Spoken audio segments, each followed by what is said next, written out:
Donc oui, ça, je trouve ça difficile. Mais je changerai pas, ça c'est sûr. Je veux pas plaire. Moi, je veux pas plaire dans la vie. J'aimerais plaire, c'est sûr, mais c'est pas ma quête. Ma quête, c'est pas plaire. Ma quête, c'est d'être vrai.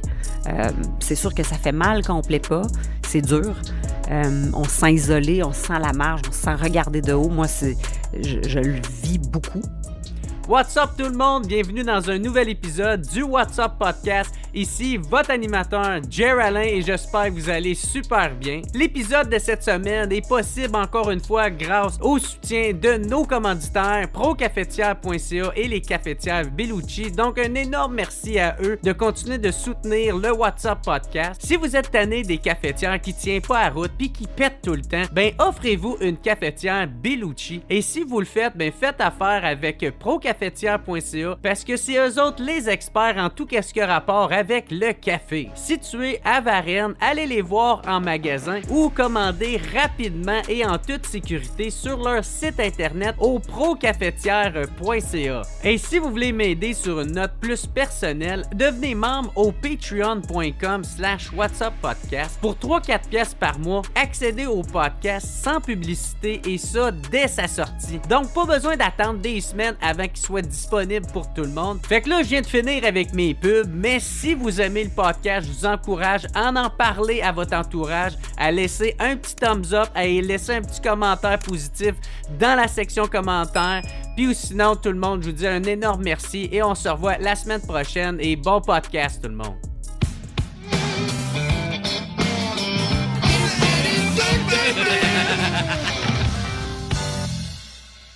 Fait que what's up tout le monde, bienvenue au What's Up Podcast. Aujourd'hui, j'ai ma nouvelle invitée au What's Up. Super content qu'elle ait accepté puis qu'elle se soit rendue dans mon studio à Montréal. On reçoit Jacinthe Ève Harel, analyste politique et aussi ancienne candidate pour le PCQ, mais aussi pour la CAQ. La CAQ en 2018 et le Parti conservateur du Québec en 2022.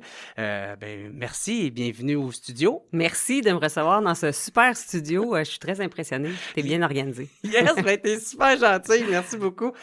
Merci d'avoir accepté l'invitation. C'est mauditement bien apprécié. On va tout de suite rentrer dans le vif du sujet.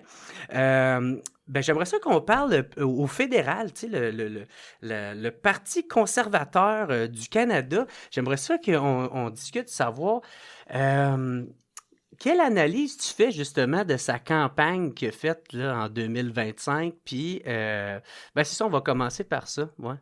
Il a mené une belle campagne, puis qui a dans un contexte pas facile. Hein? On était dans un contexte où Donald Trump venait d'être élu aux États-Unis, et là, il y avait toute genre de montée du nationalisme canadien. Oui, exactement. Qu'est-ce que ça veut dire? Oui. Et là, beaucoup d'étiquetage. Hein?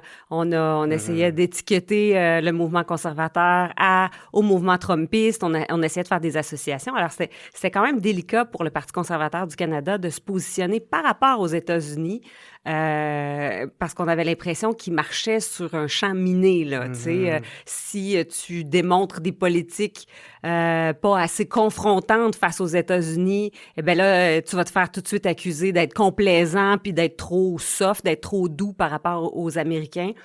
Et si tu prends des approches qui ressemblent à des politiques avancées par le Parti républicain, là, tu te fais taxer de trumpiste. Ouais. Alors, peu importe là, le chemin qu'il prenait, le Parti conservateur et Pierre Poilievre, son chef, c'était un terrain miné, c'était pas facile. Alors, moi, je pense qu'ils ont mené une très bonne campagne et ça se répercute dans les résultats. Les résultats ont été très, très forts pour le Parti conservateur du Canada. Le meilleur résultat de toutes... quasiment toutes les élections confondues, là, c'est ça, le meilleur résultat qu'ils ont eu. Oui, depuis Brian Mulroney. Alors, c'était très fort comme résultat. Et là, depuis cette élection, on entend beaucoup de critiques à l'égard de Pierre Poilievre qui n'a pas réussi à prendre le pouvoir avec son parti. Mais en fait, ça, c'est pas attribuable à sa mauvaise campagne ou à une campagne défaillante. C'est attribuable spécifiquement au nouveau Parti démocratique, au NPD, qui s'est effondré et tous les votes du NPD se sont transférés vers le Parti libéral du Canada. C'est ça qui a assuré la victoire du Parti libéral du Canada. C'est pas la faiblesse ou les lacunes de Pierre Poilievre et du Parti conservateur du Canada. Malheureusement, c'est ce qu'on entend encore près d'un an, un an plus tard, après les élections, on entend encore ça, là. Tu sais, s'il avait été si bon que ça, il aurait pris le pouvoir. Il y a la raison pour laquelle ils n'ont pas gagné, puis là, on associe toutes sortes de raisons, mais la raison est simple, là. Elle n'est pas dans le camp des conservateurs. La raison de cette élection du Parti libéral, elle est dans le camp du NPD qui s'est effondré et la migration des votes. Puis le Bloc québécois aussi, là, ils en ont perdu beaucoup. Aussi, là. oui. Perdu bien des plumes. Oui. Puis il y en a beaucoup, c'est ça. Là, en tout cas, moi, je les appelle les boomers. Là. Les boomers étaient bien... ils ont eu peur, puis ils ont voulu voter pour le bon maître anglais, là, le bon banquier. Ouais. Ils ont voulu voter pour, puis ça a donné le résultat que ça a donné. Mais maintenant, tu sais, sur Pierre Poilievre, moi, je trouve on dirait qu'il y a eu beaucoup de la misère à comme redresser sa campagne, redresser le message. Ça a été fait, mais comme des semaines après. Ouais. Puis c'est ça que ça a fait aussi que le message a comme beaucoup tardé. Peut-être que, je sais pas, ils ont été pris de court parce que les autres, il y avait tellement le vent d'un voile avec Justin Trudeau, c'était facile de... Il y avait quasiment à rien dire, aussi, parce que tout le monde détestait Trudeau, mais ils ont réussi à retourner ça comme un vieux bossal, là. Puis, fait que c'est ça, je pense aussi, ça a beaucoup aidé, en tout cas au Parti libéral. Oui. Ben, c'est vrai qu'on attendait un plan quelconque face aux Américains de la part des conservateurs. On attendait qu'ils prennent position et ça tardait à venir. Mais moi, je pense qu'il y a eu une espèce de paralysie au sein du parti face à la situation générale, face aux États-Unis, face à la posture que Mark Carney adoptait en sauveur face au méchant Donald Trump qui allait complètement éliminer tous les emplois du Canada et conquérir finalement le Canada, même parce qu'on parlait d'annexion, on parlait... donc, j'ai l'impression que si le Parti conservateur... Il y avait probablement des grandes discussions dans le Parti conservateur. Je ne le sais pas, là. J'étais pas là, j'étais pas au sein, mais j'imaginais à chaque moment que moi aussi, j'attendais, j'espérais qu'on prenne position, j'espérais qu'on avance un plan et je voyais que ça tardait, mais je me disais, les discussions doivent être vives parce que si tu dis au monde... Là, arrêtez de paniquer avec le président américain, on va se concentrer sur nos affaires. Tu te feras accuser de nier la réalité, nier la menace qui est vraiment réelle. Alors, mais en même temps, si tu embarques dans le jeu de la peur, alors que tu y crois pas, ça sonne faux aussi parce qu'au fond, la vraie menace, là, c'était que notre économie, c'est encore que notre économie est extrêmement vulnérable, extrêmement fragile. C'est ça, la vraie menace. Dépendante la menace, c'est pas ailleurs, chez nous. Donc, mais ça, c'était risqué politiquement aussi de dire, écoutez, la menace réelle, c'est pas celle qui est définie par Mark Carney, c'est voici, la menace, c'est la faiblesse de notre économie, c'est nos lacunes, c'est le fait qu'on exploite beaucoup de ressources naturelles, mais on les transforme pas ici, on les vend à l'état brut. Ailleurs, les pays ailleurs transforment la matière, ajoutent une grande valeur qui est encore plus grande que la valeur de la matière brute et eux font les gros profits avec ça. C'est ce qui explique que nos exportations sont pas aussi lucratives, sont pas aussi profitables que si on assurait la première transformation, la deuxième transformation. L'exploitation, la transformation. Puis souvent, dans des cas, ils nous le revendent à nous autres. Ben oui! On va expliquer tout ça. Mais tu sais, je trouve une grosse lacune que Poilievre avait, c'est pour vrai le fait de la game qu'il jouait avec les médias. Parce que en partant, il disait qu'il voulait pas en avoir dans son boss, tu sais, qu'il le suive. Ouais. Puis ça a fait aussi que d'un, c'est comme si ça l'a alimenté tous les détracteurs de Poilievre quand il disait il est comme Trump parce qu'il se méfie des médias. Puis là, après ça, les médias, c'est vrai qu'il y avait une complaisance envers Mark Carney comparé à Poilievre. Tu sais, Poilievre, c'était vu comment il l'appelait, le mini-Trump. Puis l'autre, en tout cas, moi, je me souviens, à Tout le monde en parle, Guillaume Lepage, il terminait ses phrases en français. Tu sais, pour montrer à quel point il y avait de la complaisance envers. Mais moi, je trouve que c'est sa propre faute. Là. C'est à lui d'avoir... c'est ça, a été un peu arrogant envers les médias. Ça a pris bien du temps. Puis crime, mais peu importe que ça soit vrai ou pas, Ben, tu sais, quand tu vas être premier ministre du Canada, ben, t'es premier ministre de tout le monde, de ceux qui t'ont élu, mais aussi du monde qui t'aime pas. Ouais. Puis c'est ta job d'être un chef, de montrer le chemin, de montrer l'exemple, puis de, tu sais, de dire, de pas se voiler la face, mais tu sais, de dire les choses, mais tu sais, oublie pas là, que t'es là pour tout le monde aussi. Ouais. Puis ça, je trouve, je pense que c'est là qu'il l'a échappé, là, un peu. Là, tu sais. Peut-être. Je connais pas toutes les raisons qui ont mené à cette décision-là. En même temps, je me dis, les journalistes et les médias qui ont pu être offusqués de ça ou ne pas avoir accès à cette portion-là, ce volet, est-ce que s'ils avaient eu accès, il y aurait offert une meilleure couverture? Et si oui, il n'y a pas un enjeu éthique ici, là. Je suis blessée dans mon ego, je suis blessée dans mon orgueil de journaliste de me faire tasser de l'autobus. Alors, je vais assurer une moins bonne couverture ou je vais avoir un biais défavorable. Il y a quelque chose de non éthique aussi là-dedans. Je m'attends à une plus grande rigueur de la part de nos journalistes, que Ben tu oui. te fasses tasser ou pas, que tu aies accès à plus de périodes de questions ou pas. Tu dois quand même essayer de couvrir ça. Et tu sais, t'es le premier à le dire, mais on l'entend partout, là. Cette couverture complaisante à l'égard de Mark Carney, c'est même pas... c'est reconnu par beaucoup de monde, beaucoup de gens. Il y a quelque chose de vraiment très questionnable là-dedans. Alors, on peut bien blâmer Pierre Poilievre puis dire, ben, il y aurait eu une meilleure couverture ci, il y aurait eu une meilleure couverture ça. Au bout du compte, je pense que le mouvement conservateur est régulièrement et historiquement le moins bien aimé ou le moins Ouais. aimé là, de la Il part classe tout le temps médiatique. il part tout le temps avec deux prises, Ouais, ouais. quasiment. Ouais. Puis surtout, tu sais, des fois, comme PSPP, il disait, là, tu sais, si au moins il peut avoir une apparence de pas de conflit Ouais. d'intérêt, là, tu sais, Ouais. quand t'es en pleine campagne, t'annonces un 150 millions pour les médias à Radio-Canada, tu sais, c'est sûr... Ben oui, tu sais, oui. ça l'aide pas, là. Mais si on revient plus au Québec, est-ce que le Québec aime les idées des conservateurs, là, tu sais? Est-ce qu'ils aiment ces idées-là? Parce que est-ce que ça pogne? Est-ce que qu'est-ce que t'en penses de ça?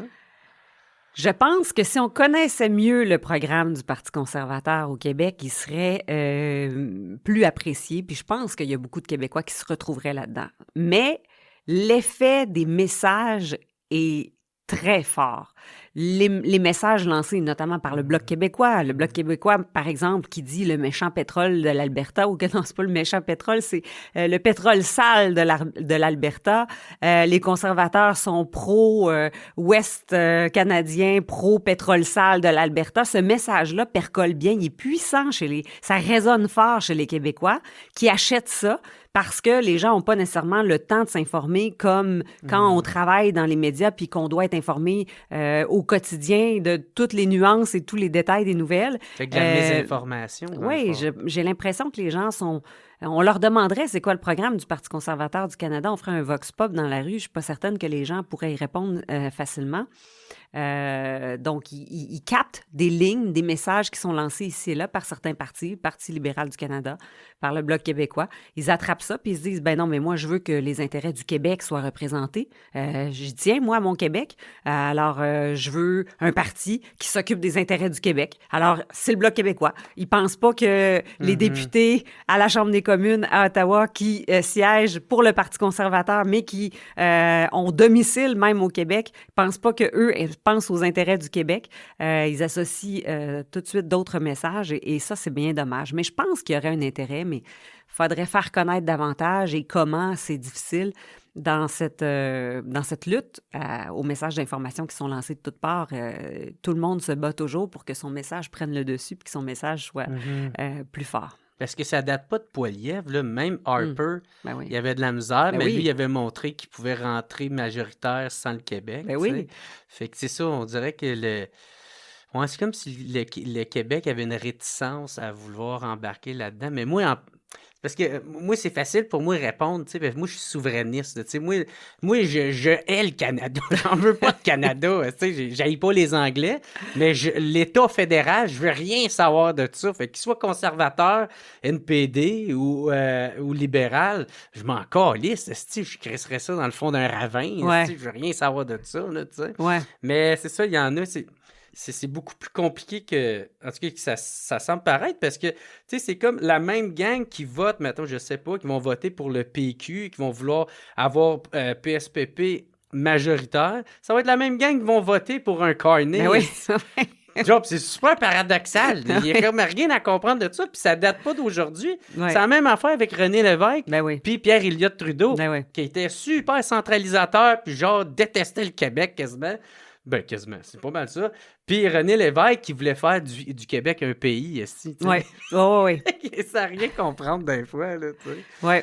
Je sais pas si tu voulais rajouter de quoi là-dessus. Ou, Ben, tu sais, tout l'aspect pro-Québec puis l'aspect des souverainistes, je trouve ça quand même particulier que l'option des souverainistes, c'est nécessairement le Bloc québécois. Parce que l'indépendance du Québec va se réaliser par un parti indépendantiste au Québec. Mhm. Ça va pas se réaliser à Ottawa. Donc, tu peux très bien être souverainiste, selon moi. Tu peux très bien être indépendantiste et voter, par exemple, pour les conservateurs au fédéral, tant qu'on fait partie de cette foutue fédération. Tant qu'on en fait partie de cette fédération, assurons-nous qu'elle est gérée de façon décentralisée. Et les décentralisateurs à Ottawa, c'est les conservateurs. Alors, les conservateurs ont beaucoup plus tendance à redonner les pouvoirs aux provinces, à respecter les champs de compétences des provinces. Et ça, ben, en quelque sorte, ça mousse pas le projet indépendantiste du Québec, bien entendu, mais du moins, le temps qu'on arrive à ce fameux référendum où on votera et on arrivera à exprimer qu'on veut faire un pays avec le Québec, ce temps-là, ben, au moins, il est vivable dans une fédération respectueuse. Je considère que la fédération la plus respectueuse dans l'histoire récente, mais même dans l'histoire un peu plus lointaine, elle s'exerce à travers des gouvernements conservateurs, beaucoup plus que des gouvernements libéraux, du moins des années où j'ai vécu, là. Ouais. Donc, en ce sens-là, moi, je prétends... Je m'explique mal, d'autant plus que le Bloc québécois, depuis quelques années, a pris un virage environnemental Ouais, très à gauche. incroyable, là. Ouais. Je trouve plus que ça ressemble tant que ça au Québec. Alors, du moins, ça ressemble pas du tout au Québec rural. Ça, c'est clair. Promenez-vous au Québec, là. Les idées du Bloc québécois ne ressemblent pas au Québec en général. Ça ressemble à une vision mondialiste, urbaine, citadine, élitiste, bobo-gauchiste, woke. Le Bloc québécois... Je trouve ça malheureux que... parce que je parle du Bloc québécois parce que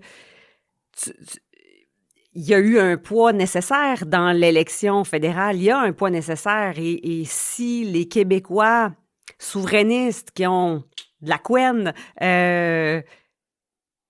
connaissaient mieux le projet offert par les conservateurs, je pense qu'ils comprendraient qu'on a peut-être plus d'alliés puis d'affinités idéologiques puis politiques avec les conservateurs au Québec qu'avec c'est ce bloc-là qui est rendu vert, woke, qui m'étonne, ma foi, qui me déçoit même parce que chaque fois que j'entends « on est là pour le Québec », puis on milite pour le Québec, puis on représente les intérêts du Québec, je me dis « mais quel intérêt? » Moi, quand j'entends le pétrole sale de l'Alberta, je me dis « mais est-ce que vous vous promenez dans le Québec rural? » Puis même le Québec citadin, là, mais dans le Québec rural, là, je m'excuse, mais on en prend du pétrole. Regardez toutes les marinas qui vont être ouvertes, là, qui est ouverte cet été. C'est rempli de bateaux. Les Québécois aiment ça, aller faire du bateau. On fait pas du bateau avec nos rames, là. On a des moteurs, on utilise du pétrole, les 4 roues, les pick-up. Il y a des régions du Québec où tout le monde se promène en VUS. Il y a pas de petites voitures à petite cylindrée, là. C'est très rare dans certaines régions du Québec. Alors, les Québécois sont préoccupés par l'économie et le Bloc québécois ne parle pas d'économie. Alors, ça aussi, c'est un autre enjeu. On est tout à fait conscient, d'autant plus depuis que l'élection du président américain, on sait qu'on a des grandes failles dans notre économie canadienne, mais notre économie québécoise aussi, on a des grandes failles. On le voit, là, on a une première ministre qui injecte de l'argent, puis avant ça, c'était son prédécesseur, qui injecte de l'argent dans des entreprises pour essayer de relancer l'économie du Québec, Nordvolt, Lion Électrique, toutes sortes de projets, parce qu'on sait très bien qu'on a des grands enjeux économiques. Jamais que j'entends parler le Bloc québécois d'économie. Jamais. Quelle est la vision du Bloc québécois pour construire une économie plus forte, plus résiliente, plus robuste au Québec? Je pense pas qu'actuellement, ça fait partie de leurs préoccupations. Alors, encore là, je vois une dissonance entre on représente les intérêts du Québec et voici ce qu'on propose, parce que quand on a des messages environnementalistes, principalement, et anti-développement économique, ou du moins presque régressif sur le plan de l'économie, ça ressemble pas au Québec que je connais, moi. Ben, c'est parce que le problème aussi, des fois, avec la vision, tu sais, sans se positionner sur, mettons, l'environnement, mais c'est parce que si tu parles souvent de ça, ben, c'est quasiment un argument, en tout cas à mes yeux, pour rester dans le Canada. Parce que si tu veux l'empêcher de pouvoir exploiter son pétrole, ben, il faut que tu le fasses de l'intérieur. Tu sais, c'est pas en te séparant que tu vas pouvoir les pointer du doigt. Là, tu n'en fais plus partie. Fait, ben, là-dessus, tu sais, je te rejoins un peu, là, tu sais. Mais, ouais, c'est ça. Mais c'est ça. Moi, c'est parce qu'à chaque fois, tu sais, moi, je vote Bloc québécois, là, tu sais. Puis malgré que je suis déçu, puis je me sens plutôt comme un orphelin, mais pour moi, c'est beaucoup trop me demander d'aller voter pour un autre maître anglais, là, tu sais, qui soit conservateur, libéral. Moi, en tabarnak, là, tu sais, ça change rien à ma vie, là, tu sais. Moi, qu'est-ce que je veux, c'est... Mais malgré que tu as raison, tu sais, c'est vrai que c'est le conservateur qui a offert, je pense que c'était avec Erin O'Toole, et il offrait d'avoir des pouvoirs en immigration, là, tu sais, il les redistribuait aux provinces. Pierre Poilievre aussi s'est engagé durant la campagne électorale de redonner les pouvoirs aux provinces mais au Québec pas su, en matière de migration. Il n'était pas dans les médias, tabarnak. Ben, c'est drôle, moi je n'ai entendu parler, puis je n'étais pas dans le Parti conservateur du tout. Mais c'est ça, c'est que... Et effectivement, il n'était pas très exposé par les médias. Ils n'ont pas exposé tant que ça le programme, mais ça faisait partie des engagements de Pierre Poilievre de redonner l'ensemble des compétences à Québec pour gérer sa propre immigration. Ça ressemble pas mal plus au Québec que je connais que ce que le Bloc québécois avançait, là, d'aller chercher... notamment en matière des fonds de pension, des prestations de revenus pour les personnes aînées. Là, le Bloc s'avançait à demander que les 65 ans et plus, finalement, aient accès aux mêmes revenus de pension que les 75 ans et plus. Mais c'est une revendication qui touche l'ensemble des Canadiens d'un océan à l'autre. Ça n'a rien de spécifiquement québécois. Et d'autant plus que cette mesure-là coûte de l'argent, donc coûte de la dette au Canada, mais qui dit dette au Canada, dit dette qui va se répercuter au Québec aussi, éventuellement, parce qu'il va falloir s'organiser avec cette portion de la dette-là au Québec. Donc, quand on milite pour des mesures qui coûtent plus cher à l'État fédéral, même si on est souverainiste, on ne travaille pas dans le sens d'une meilleure santé financière d'un éventuel Québec indépendant, parce qu'on ajoute à la dette fédérale, puis il va falloir ramasser notre part à quelque part à un moment donné. Donc, tu sais, ces gens... Mais...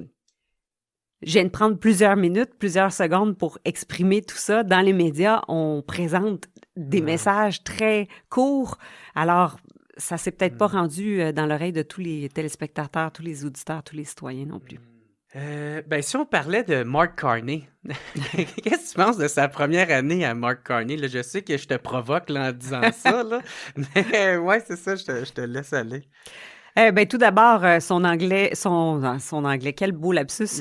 Son français, pour moi, m'exaspère, là, la qualité de son français, sa connaissance du français. J'entends des collègues me dire « Ah, mais ça s'est beaucoup amélioré. Tu me niaises-tu? » Moi, je vois pas d'amélioration. Ça m'agace quand j'écoute ses points de presse, quand j'écoute ses réponses aux journalistes, quand j'écoute les vidéos même même les vidéos qu'il prépare. Je les écoute en français, puis j'ai du mal à comprendre. Je dois vraiment faire un effort pour tenter de comprendre, au point tel que le dernier vidéo, je l'écoutais avec mes enfants dans le salon, puis j'ai dit, je suis pas capable. Ça exige un effort d'essayer de suivre où il s'en va avec ses mots, ses phrases. Il se trompe avec des mots. Tu sais, comme mais là, il lisait un télésouffleur, mais quand même, malgré... On sent que c'est dur, puis cette difficulté qu'il a à s'exprimer en français fait en sorte que j'écoute en anglais, je l'écoute en anglais. Je le comprends mieux en anglais. Même si ma première langue, c'est le français, je le comprends mieux en anglais. Bon, cela étant dit, donc ça m'achale. Je me dis, les Québécois ont voté massivement pour un homme qui s'exprimait très mal en français. Qui a refusé de faire le débat à TVA. Ben oui. Ben oui. Il a mis Mark, c'est quoi son nom, là? Mark Wiseman, je pense, là, en tout cas. Il l'a mis, c'est lui qui est genre personne responsable des relations Ouais. Canada-États-Unis, là, puis il disait, c'est lui qui avait repris la phrase de, en tout cas, là, que les Québécois aboient, peu importe, là, en tout cas, là, il m'avait assez fait chier avec ça, man. Ben, tu vois, je vais te laisser continuer, excuse-moi. Non, donc, il y a la qualité de sa langue qui est désagréable puis qui déçoit. Puis ça déçoit aussi par rapport aux Québécois qui l'ont élu parce qu'on se dit, mais ils sont où les Québécois qui tiennent à leur langue? Parce qu'on entend beaucoup ça dans les médias au Québec, à quel point il faut protéger notre culture, il faut protéger notre langue. Mais quand vient le temps d'élire un premier ministre canadien, on n'a aucun problème à discriminer le candidat qui s'exprime extrêmement bien en français, qui était Pierre Poilievre, au profit d'un homme qui baragouinait le français. Puis je vais continuer de le dire, à l'époque de sa campagne électorale, il baragouinait le français. Là, est-ce qu'il baragouine? Du moins, il tente de se débrouiller, là, mais c'est faible.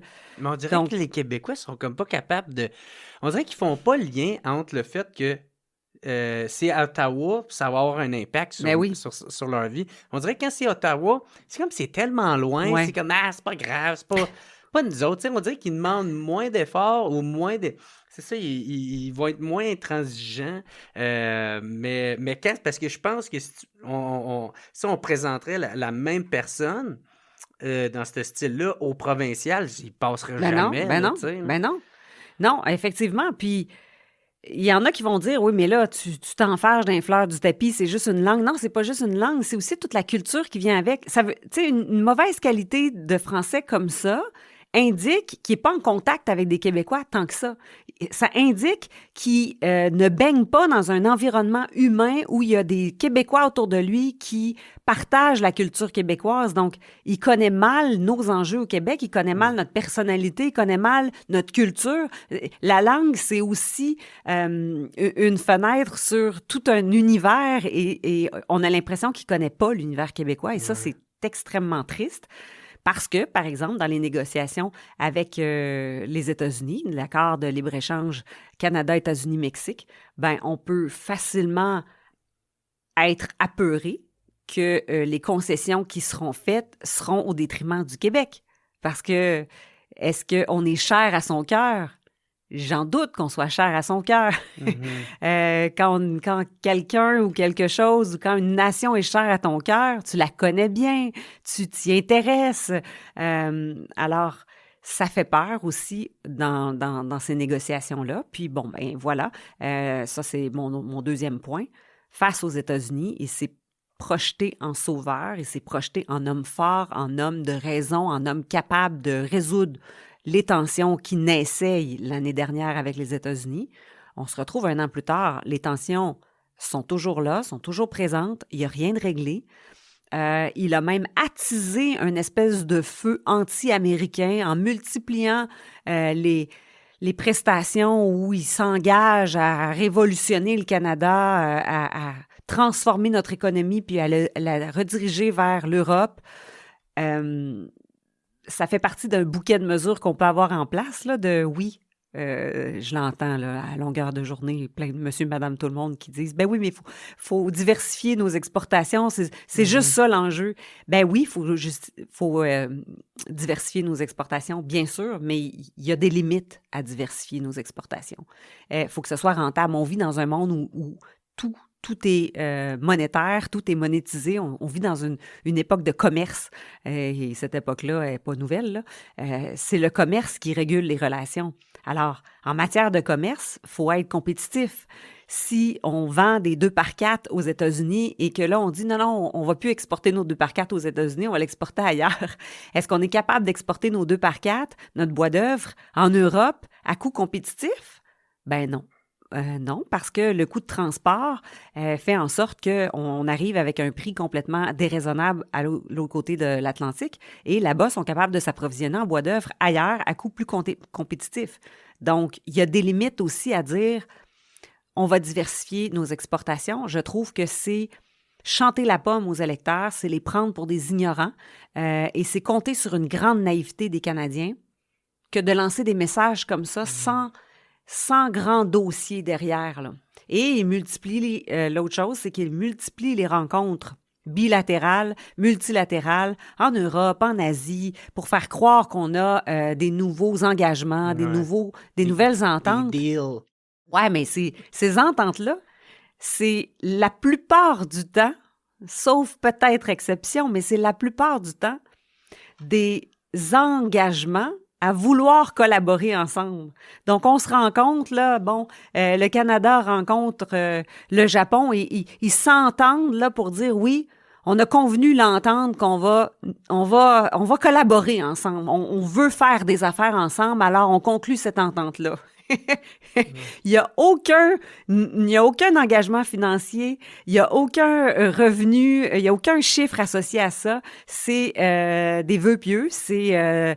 vous allez me dire, c'est la première marche vers éventuellement un contrat signé, mais il reste qu'au bout du compte, quand on veut faire des ententes entre pays, il y a des entreprises en arrière de ça. Et c'est les entreprises qui décident s'ils font affaire ensemble ou pas. Et encore là, c'est l'intérêt commercial, c'est la profitabilité espérée ou attendue.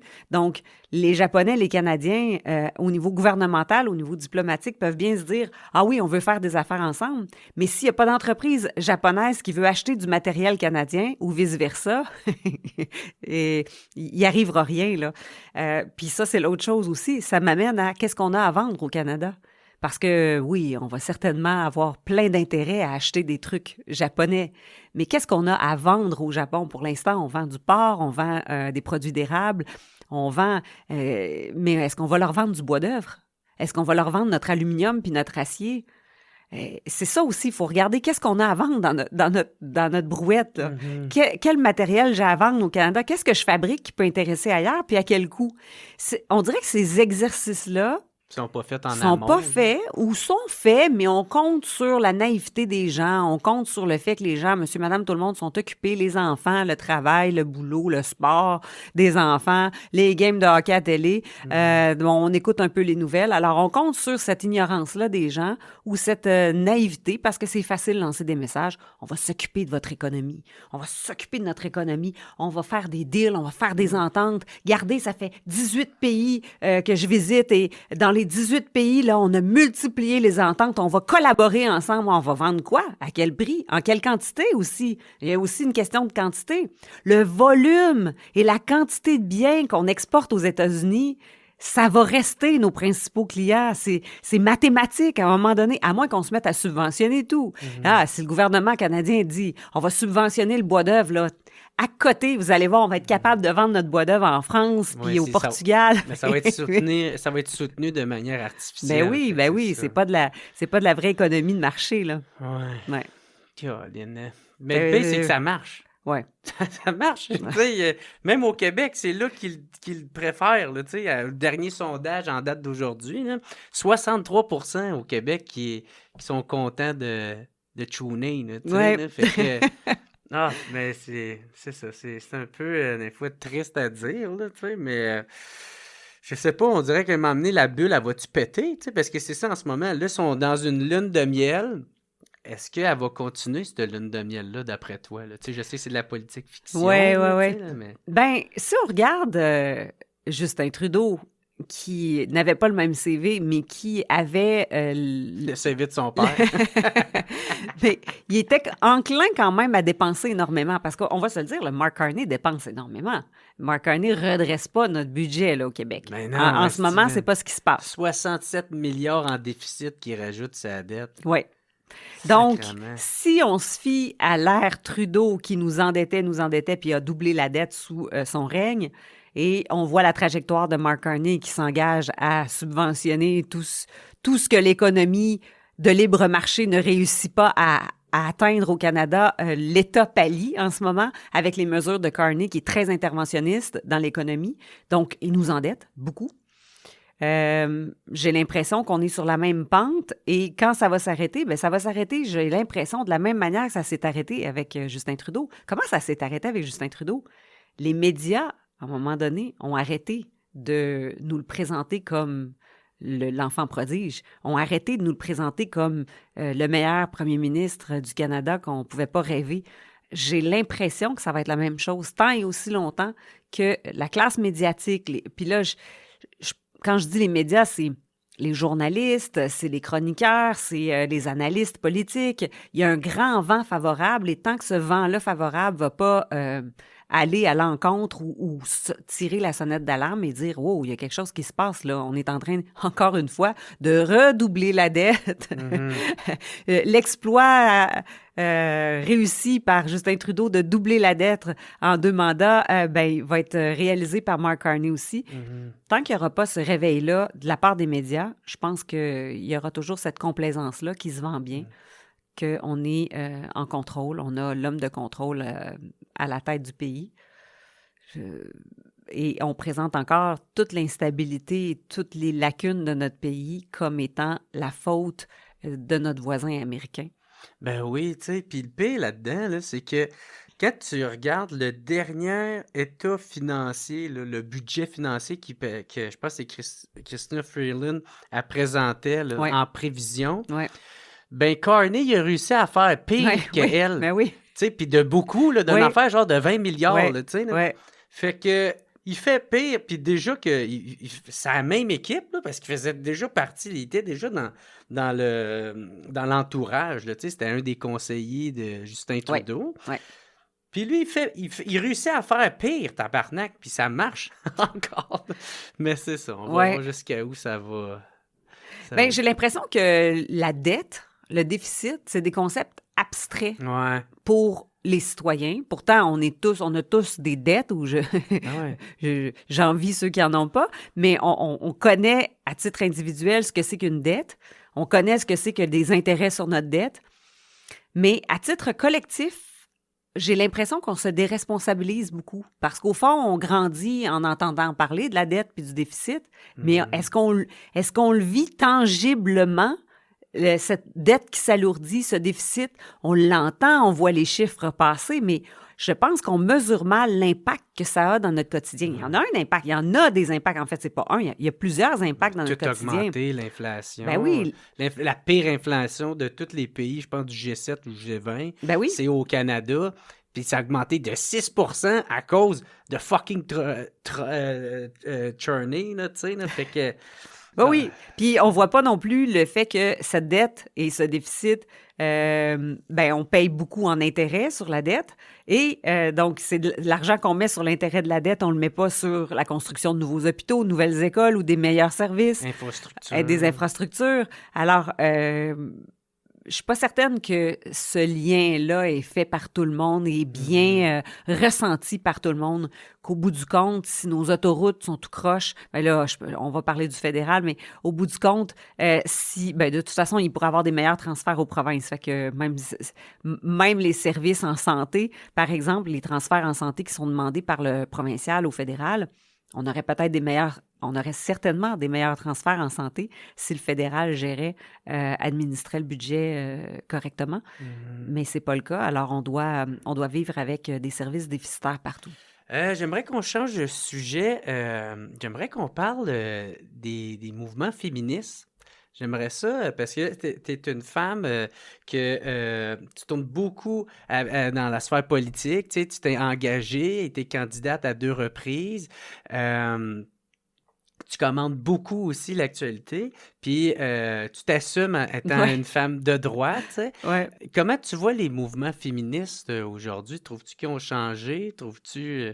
Oui, c'est ça, je vais te laisser partir là-dessus. Je m'identifie même comme une féministe, et ça, il y a beaucoup de gens qui me disent « Arrête de dire ça » parce que il y a plusieurs conceptions du féminisme et il y a le néo-féminisme, il y a le féminisme classique, il y a le néo-féminisme aussi. Il y a des vagues, il y a des courants différents et je me réclame du féminisme classique, mais c'est une étiquette qui vient avec son lot de critiques parce que on l'associe parfois, on fait des amalgames puis on pense que féminisme, c'est ci, c'est ça, alors qu'il y a différents courants. Mais je trouve que le courant néo-féministe, donc le féminisme actuel qu'on voit de plus en plus, me fait peur et je reconnais pas le féminisme qui m'a été inculqué, moi, à mon âge, à mon époque. J'ai été sensibilisée au féminisme. Tout d'abord, j'ai grandi dans une famille où les femmes étaient fortes, étaient solides, étaient des femmes fortes, des femmes solides, des femmes indépendantes, des femmes capables de s'affirmer, des femmes qu'on respectait aussi. J'ai grandi avec des femmes très fortes. Donc, les valeurs féministes, je les ai vécues. Sont ancrés en étant enfant, mais sans jamais me faire dire c'est ça du féminisme ou nous, chez nous, on est féministe. Ce mot-là faisait pas partie de notre vocabulaire à la maison et durant mon enfance. Mais quand j'ai commencé à travailler dans un CALAX, un centre d'aide et de lutte contre les agressions à caractère sexuel, c'est un centre qui vient en aide aux femmes qui ont vécu des agressions à caractère sexuel. Dès mon entrevue, les femmes qui me passaient en entrevue m'ont dit « Est-ce que tu es féministe? » Puis là... c'est un mot qui fait peur quand tu as 20 ans. Tu te dis, oh, je suis féministe. J'ai entendu souvent parler que les féministes, c'est des femmes trop fortes un peu ou c'est des femmes qui revendiquent puis qui chialent tout le temps. Mais en même temps, je me disais, je savais pas. Je savais pas quoi répondre. Et là, j'ai dit, il voyait que mon hésitation de jeune femme de 20 ans qui sait pas trop comment se positionner par rapport à ça. Et on a creusé la question. C'est quoi le féminisme, tout ça? Puis ils ont dit, tu vois bien que tu incarnes bien les valeurs féministes, tu crois à l'égalité homme-femme, tu crois à l'importance pour les femmes d'avoir du pouvoir sur leur vie, d'avoir le contrôle sur leur vie, de prendre leurs propres décisions, d'être indépendante, d'être autonome, de pouvoir dire non, de pouvoir dire oui, de pouvoir accéder au même poste que les hommes. Donc, c'est cette égalité des chances et cette égalité dans le traitement, cette égalité de droit aussi qui faisait en sorte que je me retrouvais effectivement dans ces valeurs-là. J'ai obtenu le poste et là, on m'a dit, tu vas voir, on va te former à c'est quoi le féminisme. Et j'ai grandi dans cette organisation-là en apprenant des belles valeurs féministes, mais du féminisme classique. Aujourd'hui, c'est pas ce que je note dans l'espace public où les militantes néo-féministes revendiquent. On est dans un autre courant et ce courant-là me perturbe un peu, me perturbe beaucoup parfois aussi, notamment dans tout ce qui a trait aux revendications que les femmes derrière nous, les femmes avant nous, se sont battues pour qu'on ait une égalité, qu'on ait une reconnaissance, qu'on ait une force, qu'on ait une indépendance. Et j'ai l'impression qu'on est menacé d'un certain recul. Par exemple, quand je vois que sous prétexte que des transgenres auraient droit de participer à des compétitions dans la catégorie des femmes, parce que ce serait ça l'inclusion, ce serait ça le respect des différences. Là, je me dis, on est face à une menace de réel recul par rapport aux droits des femmes, parce que il y a confusion dans ce que c'est une femme, il y a confusion dans ce pourquoi les femmes avant nous se sont battues.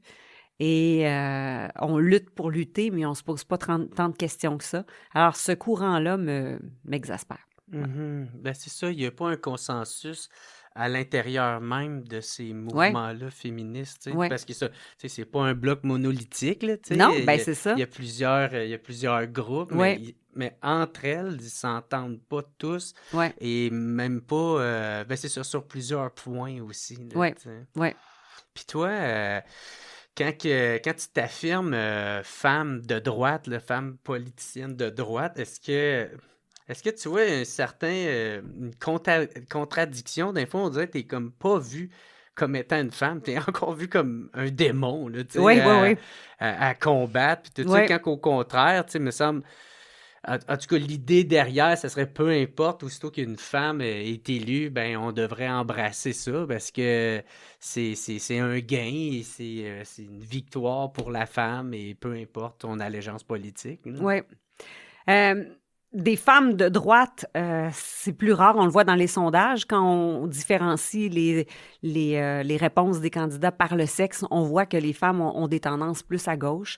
Je me l'explique par cette bienveillance qu'on a de façon plus innée, les femmes. On a une bienveillance, on veut bien faire les choses, on veut prendre soin des plus démunis et ça explique le courant des femmes qui sont plus à gauche. Donc, moi, me positionnant clairement à droite parce que j'ai aussi cette bienveillance portée par les femmes et les hommes de gauche.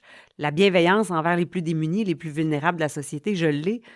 Elle s'exprime différemment. Mm-hmm. C'est que moi, j'ajoute une couche en me disant, si on veut prendre soin de tout le monde, faut avoir les moyens. Et il faut se donner les moyens. Et comment on se donne les moyens? C'est en travaillant sur une économie plus forte. Bon, là, il y a la droite, la gauche, sur le plan économique, il y a sur le plan aussi nationaliste, identitaire. Donc, on peut être de droite économique, mais de gauche identitaire.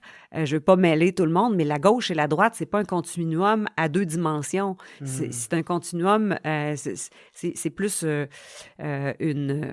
c'est plus un tableau en 3 dimensions. Parce qu'on peut être de droite économique, mais de gauche identitaire. Moi, je suis de droite économique et identitaire, mais je veux qu'on se donne les moyens de protéger les plus vulnérables. Et c'est vrai que je suis souvent perçue comme une anomalie dans ce système ou même une personne... il y a toutes sortes de qualificatifs, là, mais sur les réseaux sociaux, je pense que dans la vraie vie, les gens font attention, puis ils sont très polis, très respectueux. Puis de toute façon, dans la vraie vie, ils peuvent prendre la mesure réelle de qui je suis. J'ai de la nuance, on peut parler, ils voient au contact humain toutes les subtilités de mon discours qui est, oui, à droite, mais il est enraciné dans des valeurs profondes, des valeurs de bienveillance, tout comme les gens de gauche qui veulent un revenu universel pour tous. Moi aussi, je souhaiterais un revenu universel pour tous, mais on n'a pas les moyens. Donc, j'ajoute des couches de complexité qui font à ça que ça me porte vers la droite sur le plan économique, mais c'est, bien sûr, ça me porte un peu à la marge, ou souvent à la marge. Et cette marge-là, fait en sorte qu'on me regarde de haut, beaucoup. Oui, on me regarde beaucoup de haut. Et bon, c'est pas facile, mais en même temps... C'est lourd à porter, ça? Oui, c'est lourd à porter parce que on le voit tout de suite. Moi, je le perçois aussi quand je discute avec quelqu'un qui est vraiment en mode explique-moi, là. Explique-moi ce que tu penses. C'est agréable. Je perds pas mes mots, je suis capable de m'exprimer. Je me sens pas jugée, je sens qu'on veut vraiment comprendre où je m'en vais. Mais parfois, c'est pas ça. Et sur les réseaux sociaux, c'est encore moins, là. Ah, mais là, mais ouais, parfois, on sent la prise de hauteur. Donc, on va l'inviter, là, la fille de droite, parce qu'on va bien se payer sa gueule, ou on va bien se foutre de sa gueule, ou on va bien montrer qu'elle n'a pas rapport, ou on va bien montrer que c'est une idiote, ou ses propos sont complètement farfelus. Donc ça, oui, c'est difficile parce que j'ai servi parfois de la droite de service sur certains plateaux. On m'invitait par convenance. On va montrer qu'on invite la droite, mais à un moment donné, quand je me débrouille trop bien, quand j'ai trop d'argumentation bien ficelée, quand on réalise que je suis capable de démontrer mes arguments, que je suis capable de les soutenir, je suis capable de faire progresser la discussion vers une droite assumée parce que je fais la démonstration qu'il y a du bon sens dans ce que je dis parce que ça prend racine dans quelque chose, et bien là, on se dit, OK, bien là, ça devient embarrassant. Donc oui, ça, je trouve ça difficile. Mais je changerai pas. Ça, c'est sûr. Je veux pas plaire. Moi, je veux pas plaire dans la vie. J'aimerais plaire, c'est sûr, mais c'est pas ma quête. Ma quête, c'est pas plaire. Ma quête, c'est d'être vrai. C'est sûr que ça fait mal quand on plaît pas. C'est dur. On se sent isolé, on se sent à la marge, on se sent regardé de haut. Moi, je le vis beaucoup. C'est pas le fun. Mais je changerais pas ça pour devenir ultra populaire, ultra aimé. Je me dis, éventuellement, les personnes qui prennent la peine de m'écouter vont soit m'apprécier ou soit me respecter minimalement. Mais je ne travestirai pas qui je suis et comment je pense pour plaire davantage. Et ça, c'est pas ma quête. Mais c'est une très belle réponse, à part ça. Mais tu as dit de servir de droite de service. J'imagine que... Est-ce que tu as déjà servi une femme aussi de service, tu sais, parce qu'ils veulent avoir la parité, mais en même temps, il faut qu'il y ait une apparence de parité de diversité d'opinion, tu sais, Ouais. fait que t'es-tu servi de ça aussi parce que t'es une femme? Peut-être, sûrement, mais c'est rare que j'analyse en fonction de mon sexe. Mhm. C'est très rare que je me dis, ah, ça doit être parce que je suis une femme. La plupart du temps, j'analyse ça ah, ça doit être parce que mes idées dérangent, ça doit être parce que je suis une fille de droite, ça doit être parce que je suis une conservatrice, ça doit être parce que j'ai dit ci ou j'ai dit ça, puis j'ai frôlé une limite où on n'aime pas trop aller dans les médias parce que j'ai dit quelque chose qui fait pas nécessairement partie du discours convenu. Et ça dérange. Je pense que c'est plus ça. Est-ce qu'on a voulu m'inviter parce que je suis une femme? Je ne pense pas. Je pense que c'est vraiment parce que c'est intéressant d'avoir quelqu'un de droite. Puis, mais en même temps, on veut la petite droite molle. Ouais, On aime ben bien oui. le Ouais. petit centre droit, là, ou même celui qui s'identifie comme étant de droite, mais qu'au fond, tu écoutes son discours, puis il est carrément centre ou centre-gauche. Il y a beaucoup de ça. Des centres-gauche dans les médias qui s'identifient comme étant de centre-droit. Donc, on aime bien des petites droites molles, mais des droites franches et assumées qui ont un argumentaire, qui ont du propos, qui ont pas peur non plus d'avancer leurs idées, qui ont pas peur non plus d'aller à contre-courant. Ça fait plus peur. Puis pourtant, je comprends pas parce que tu aurais des sacrés codes d'écoute si tu donnais beaucoup plus de place à ces gens-là. Parce que ça donnerait des débats beaucoup plus vifs. Ça Ben donnerait oui. des Vivant. discussions Ben oui. vivantes. Ça donnerait... on vit à l'époque où tout doit être un spectacle, là. Ça donnerait un sacré spectacle aux téléspectateurs, aux auditeurs, à la radio, partout. Mais on aime le consensus, le consensuel. Tout le monde dit à peu près pareil. Ah, mais moi, je pense comme toi, mais j'ajouterais juste tel argument pour montrer que je suis un petit peu meilleure que toi. Ben, Non, ouais. je suis pas capable. Mais le contrôle aussi, le contrôle du récit, tu sais, Oui. qui soit, tu sais, comme encore une fois, là, tu sais, ben, pas que toi en particulier, mais que la personne reste dans son carré de sable, puis qu'elle dépasse pas de ça, puis qu'elle Oui. commence pas à convaincre du monde, parce que sinon, Ouais. c'est ça, là, elle va Oui. devenir problématique. Ben oui, c'est ça. Ben, on parlait tantôt de Pierre Poilievre puis des conservateurs.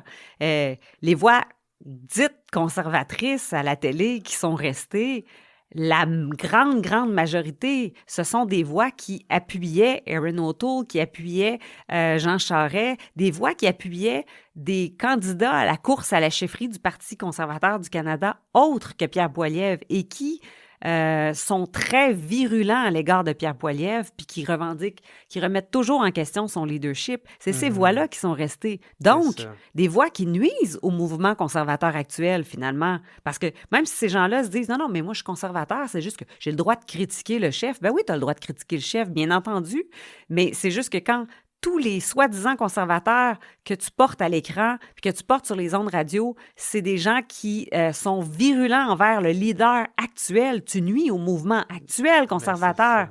Et on donne une tribune aussi à des gens qui ont peut-être un agenda de joindre une équipe politique éventuelle quand Pierre Poilievre sera déchu.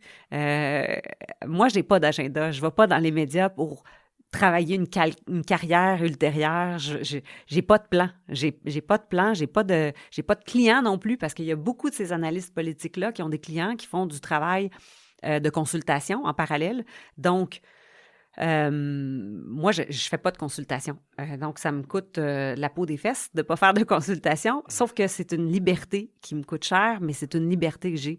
Alors, si je veux dire que le TGV, c'est ci ou c'est ça, j'ai pas Alstom, j'ai pas des grandes compagnies qui pourraient avoir recours à mes services éventuellement, que je vais me barrer parce que j'ai été dire ci ou j'ai été dire ça. Quand je parle du tramway, quand je parle de nouveaux liens à Québec, quand je parle des enjeux économiques, j'ai pas d'éventuels clients que je voudrais charmer ou que je voudrais rapatrier dans mon portfolio et facturer. Ça me donne une grande liberté. Les gens ne savent pas toujours ça à la maison, mais il y a beaucoup de gens qui doivent à la fois composer avec des voix à la télé, au micro, et aussi du travail de consultant. Et ça engendre Mais un conflit d'intérêt, là. Ben, soit un conflit d'intérêt, bon, ils sont obligés de le dévoiler. Est-ce qu'ils le dévoilent tous? On ne le sait pas parce qu'on ne connaît pas les portfolios de chaque personne. C'est pas ouvert au grand public, là, qui tel consultant a comme client. Mais bon, s'il y a une éthique de travail, il doit le dévoiler et se retirer de certaines questions. Mais si moi, je sais que j'aimerais bien avoir Alstom comme client, ben, j'ai pas besoin d'être en conflit d'intérêt pour commencer à dire que le TGV, c'est super, puis il faut y aller avec la vente du TGV, ou le tramway, c'est super parce que... Mais ton analyse vaut rien, là. Ouais, T'sais, mais... dans ce temps-là. Ben, absolument, Si absolument. quelqu'un fait ça, moi, mais je te le barre de chez Barré, là, tu sais. Ouais. Hey, au contraire, je me sentirais trahi par lui, puis par le média qu'il représente, qui n'ont pas fait leur job de l'avoir vu venir. Ouais, Tu sais, ouais. Tu sais, moi, je m'attends à ce que ça... Ben, pour être honnête, moi, je m'attends à ce que toi, tu fais, ben, qu'est-ce que tu dis, tu fais, que ça soit la base, Ouais. hostie. Ça devrait pas être comme, moi, je suis honnête de faire ça. Non, ça doit être la base de tabarnak, là. Tu sais, puis d'être transparent, puis de... Ouais. Hey, Ben oui, c'est mais... épouvantable. Oui, mais... Je comprends le monde d'être cynique. Non, mais en même temps, tu sais, ramasser des cachettes 75$ puis 100$ à gauche, à droite, tu vis pas riche de même. Donc, à un moment donné, soit que tu enseignes au cégep en même temps, soit que tu es consultant. Puis si tu es consultant, c'est ça. Tu as des enjeux éventuellement de ramasser des clients ou de travailler sur certains enjeux aussi, parce que des fois, il n'est pas question d'une entreprise, mais s'il est question d'un grand concept, de densifier la ville, par exemple, ben, tu peux être très, très pro-densifier la ville parce que, de toute façon, dans ton portfolio, tu as des organisations qui militent pour ça, densifier la ville. Fait que tu n'es pas nécessairement en conflit d'intérêts, mais c'est sûr que ton message que tu portes va dans le même sens que tes clients. Donc, le modèle que j'ai adopté de pleine liberté est pas très soutenable sur le plan financier quand même. Ouais. Donc, mais c'est encore là, moi je suis dans une quête d'être authentique, je suis dans une quête de défendre des grandes valeurs puis une vision aussi parce que je suis très ambitieuse dans ma vie personnelle, je suis ambitieuse pour mes enfants, mais je suis très ambitieuse pour notre Québec aussi. Je rêve d'un Québec beaucoup plus fort, beaucoup plus robuste, beaucoup plus... Tu sais, quand je dis fort, là, c'est fort dans le tempérament aussi. J'aimerais tellement ça que le Québec devienne fort dans son tempérament, fort économiquement, bien sûr. L'économie fait partie beaucoup de mon vocabulaire et des enjeux que je veux pousser, de mieux comprendre notre économie, comment elle fonctionne et de mieux comprendre comment on peut la renforcer. Tout à l'heure, il y a un autre mot que tu as dit, tu sais, ça de te sentir respecté. Tu sais. Est-ce que tu te sens respecté des fois du mouvement quand même néo-progressiste ou encore une fois, tu es vu comme un démon? Là, Ah ouais, je suis vu comme... je suis pas vue comme un démon, je suis vue comme une idiote. Et ça fait encore plus mal. Parce qu'au moins, un démon, il y a de la puissance. Tu sais. Le démon, il est puissant, il est solide, il est fort, il fait peur. Je suis vue comme une idiote. Ça fait plus mal. Ça fait plus mal parce que, tu sais, c'est une attaque ad hominem, là. C'est une attaque à la personne directement. Ça fait mal. C'est comme si le raisonnement que j'incarne ou le raisonnement que je présente évoque nécessairement un manque de culture, un manque de diplôme. Ça évoque nécessairement que je suis associée, on sait bien, tu es associé à telle personne, tel type de podcasteur, tel type d'influenceur. Donc, tu réfléchirais pas par toi-même. Non, là. c'est ça. Tu serais sous l'influence de quelqu'un. Oui. Hey, c'est très paternaliste, en même temps, de ça. Puis c'est qu'est-ce qui est drôle là-dedans, c'est que c'est pas l'incohérence. Ben, c'est ça, ouais, c'est incohérent avec les valeurs qui essayent de promouvoir. Hey! Tu sais, comme les femmes, faut qui s'émancipent, puis il faut embrasser ça, puis tout ça. Mais quand il y en a une qui le fait, mais qui le fait pas de la bonne façon qu'eux aimeraient le faire, ben là, c'est la pire idiote qu'il n'y a pas, puis... L'inclusion? Ouais. Ces gens-là militent pour l'inclusion, le respect des différences. Puis là, le respect des différences, on est rendu loin, là. On respecte même les jeunes ou les adultes qui se prennent pour des animaux, là, les Fury. On respecte leurs différences. T'as le droit de te sentir un chien maintenant, puis faut pas rire de toi si on te met une laisse, puis tu marches à quatre pattes, puis tu manges dans la main de ton maître. faut respecter ça, mais Mais t'es de toi, tu te droite. lances- ouais, toi qui te lances en Ah, politique. voyons donc, t'es de droite, toi. Ah, wow. Hey, ça vole pas haut, ton affaire. Tu sais, il y a absolument, il y a pas d'inclusion, il y a pas de respect, tout simplement pour un raisonnement différent. Puis souvent, un raisonnement qu'on ridiculise, qu'on difforme, on distorsionne. Ces gens-là prennent souvent un paquet de sophismes pour nous rabaisser, nous mépriser, nous dénigrer. Bon, là, je suis très, très négative parce que je me projette dans les réseaux sociaux. Puis je t'ai C'est sûr. craqué, je t'ai pas Ouais. mal craqué tout à l'heure. C'est ce qui se passe dans les réseaux sociaux, souvent avec des comptes anonymes, mais moi, que je me dis toujours avec ces comptes anonymes, tu sais, si c'est Jean-Paul dans son sous-sol qui m'écrit des trucs aussi abominables, c'est une chose. Mais un profil anonyme, ça peut aussi être un collègue que je fréquente au quotidien.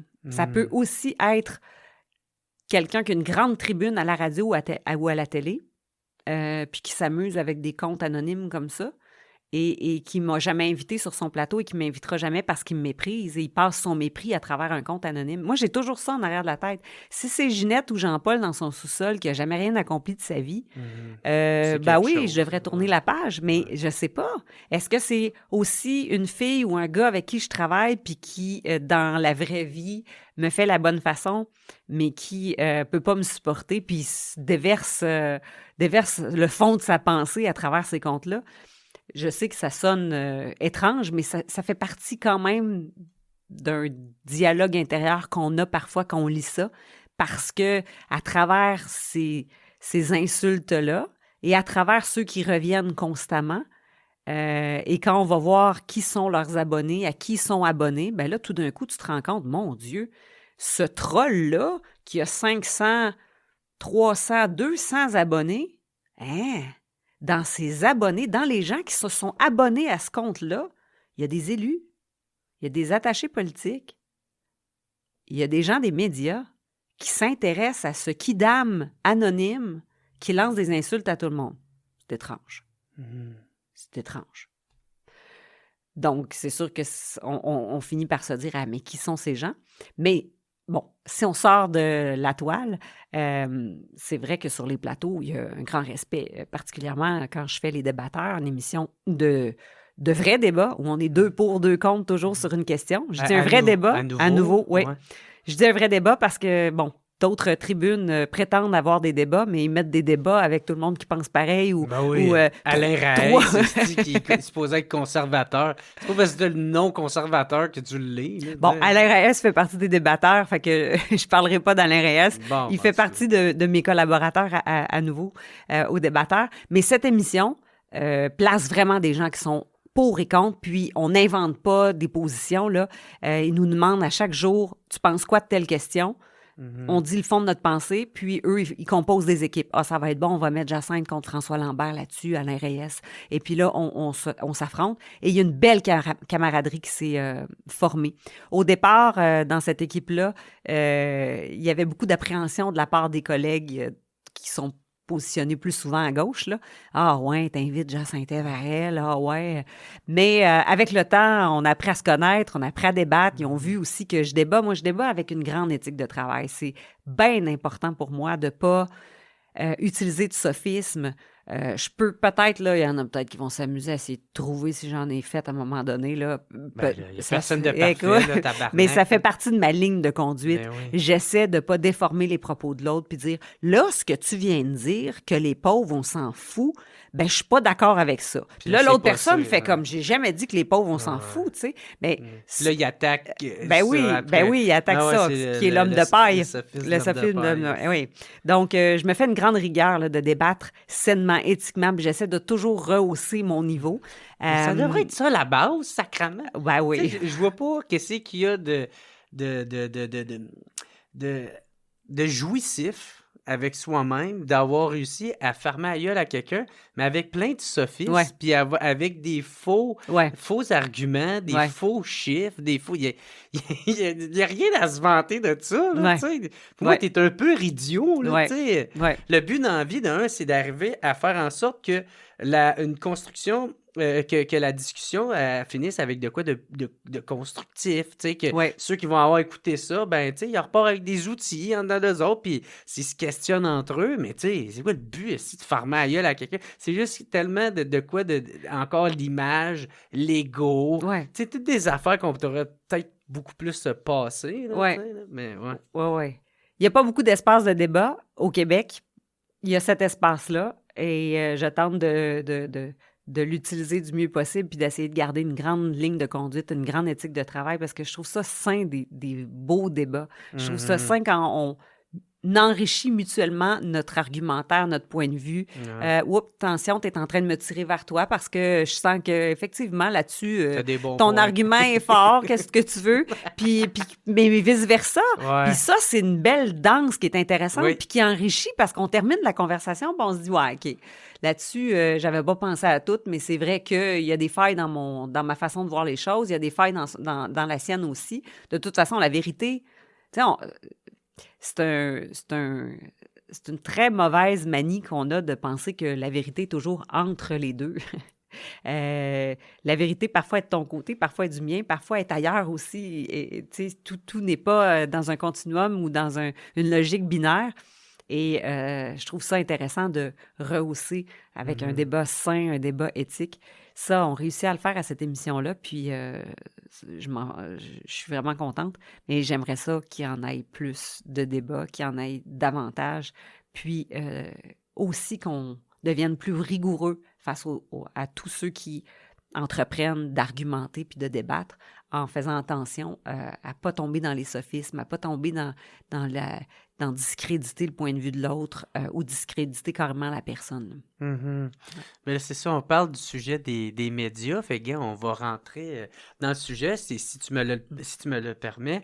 C'est ça, tu as travaillé à Radio-Canada. Oui. Puis ça a mal terminé, cette histoire-là. Veux-tu nous donner des détails, ceux que tu veux dire, là, ça ne t'a pas forcé non plus, là, tu sais, mais... Ça n'a pas mal terminé. Ça n'a pas du tout mal terminé.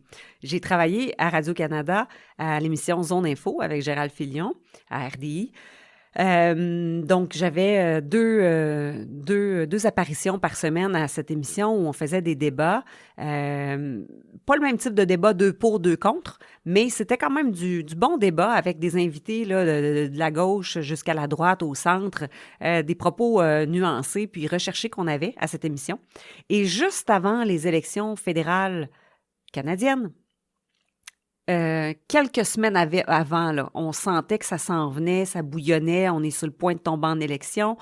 Radio-Canada m'a annoncé qu'on allait revoir le format de l'émission, qu'on allait changer la case horaire, qu'on allait augmenter la durée de Zone Info, augmenter la durée de l'émission, changer de case horaire et réduire le nombre de panélistes et d'analystes pour avoir plus de contenu informatif. Donc, moins d'opinions, plus d'informations. Ce qui est souvent demandé aussi, on le voit beaucoup sur les réseaux sociaux, les gens disent moins d'opinions, plus d'informations. Encore là, l'information, on pourra en reparler, mais les gens veulent plus d'informations. Rempli de billets, plus d'informations. C'est ça. Mais ils veulent plus d'informations, moins d'opinions. Alors, moi et une autre personne, on s'est fait dire, vous allez être retiré. Mais en attendant, on va tester une nouvelle mouture d'émission. Vous allez être retiré parce qu'on a besoin de moins de panélistes, mais on va vous rappeler ou on va peut-être vous rappeler ou on vous garde en stand-by. On verra comment ça va, cette nouvelle mouture. Là, on fait une tentative. Ça, c'était quelques semaines avant les élections fédérales. Donc, ils ont fait leur tentative et moi, je suis en attente depuis ce temps-là. Là, je me dis, ils vont finir par me rappeler. Ils t'ont jamais rappelé? Non, ils m'ont jamais rappelé. Donc, ça s'est pas mal fini. C'est pas fini. J'attends encore. OK.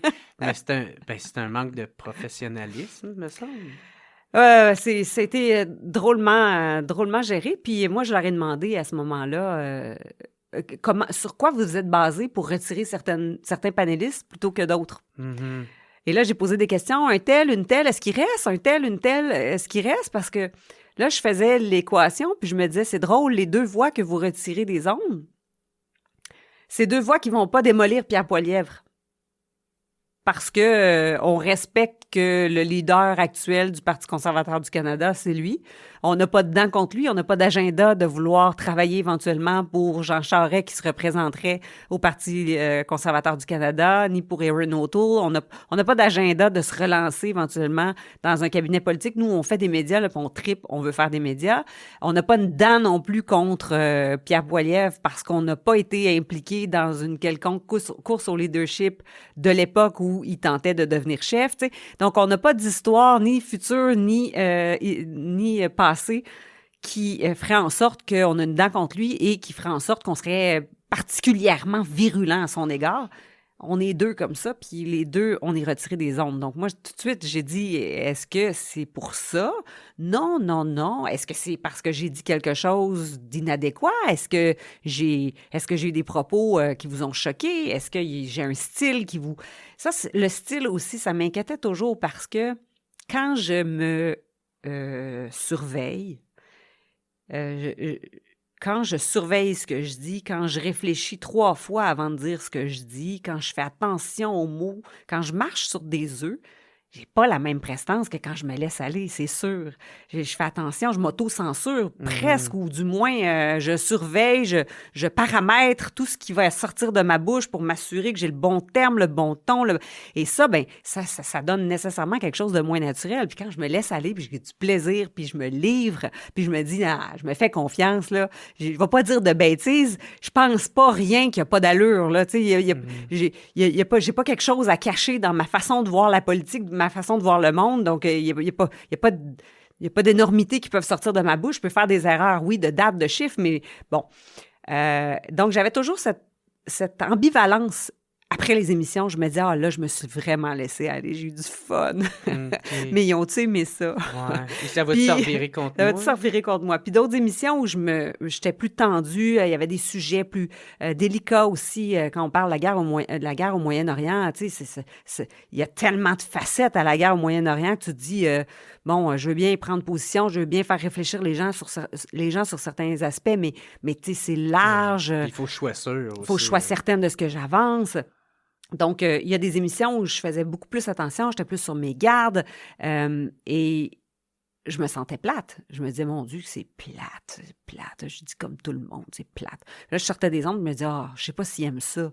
Et j'ai demandé beaucoup de rétroaction. Comment vous voulez que je sois? Est-ce que vous aimez ça quand je suis moi-même ou vous aimez bien quand j'ai quand même un peu de retenue?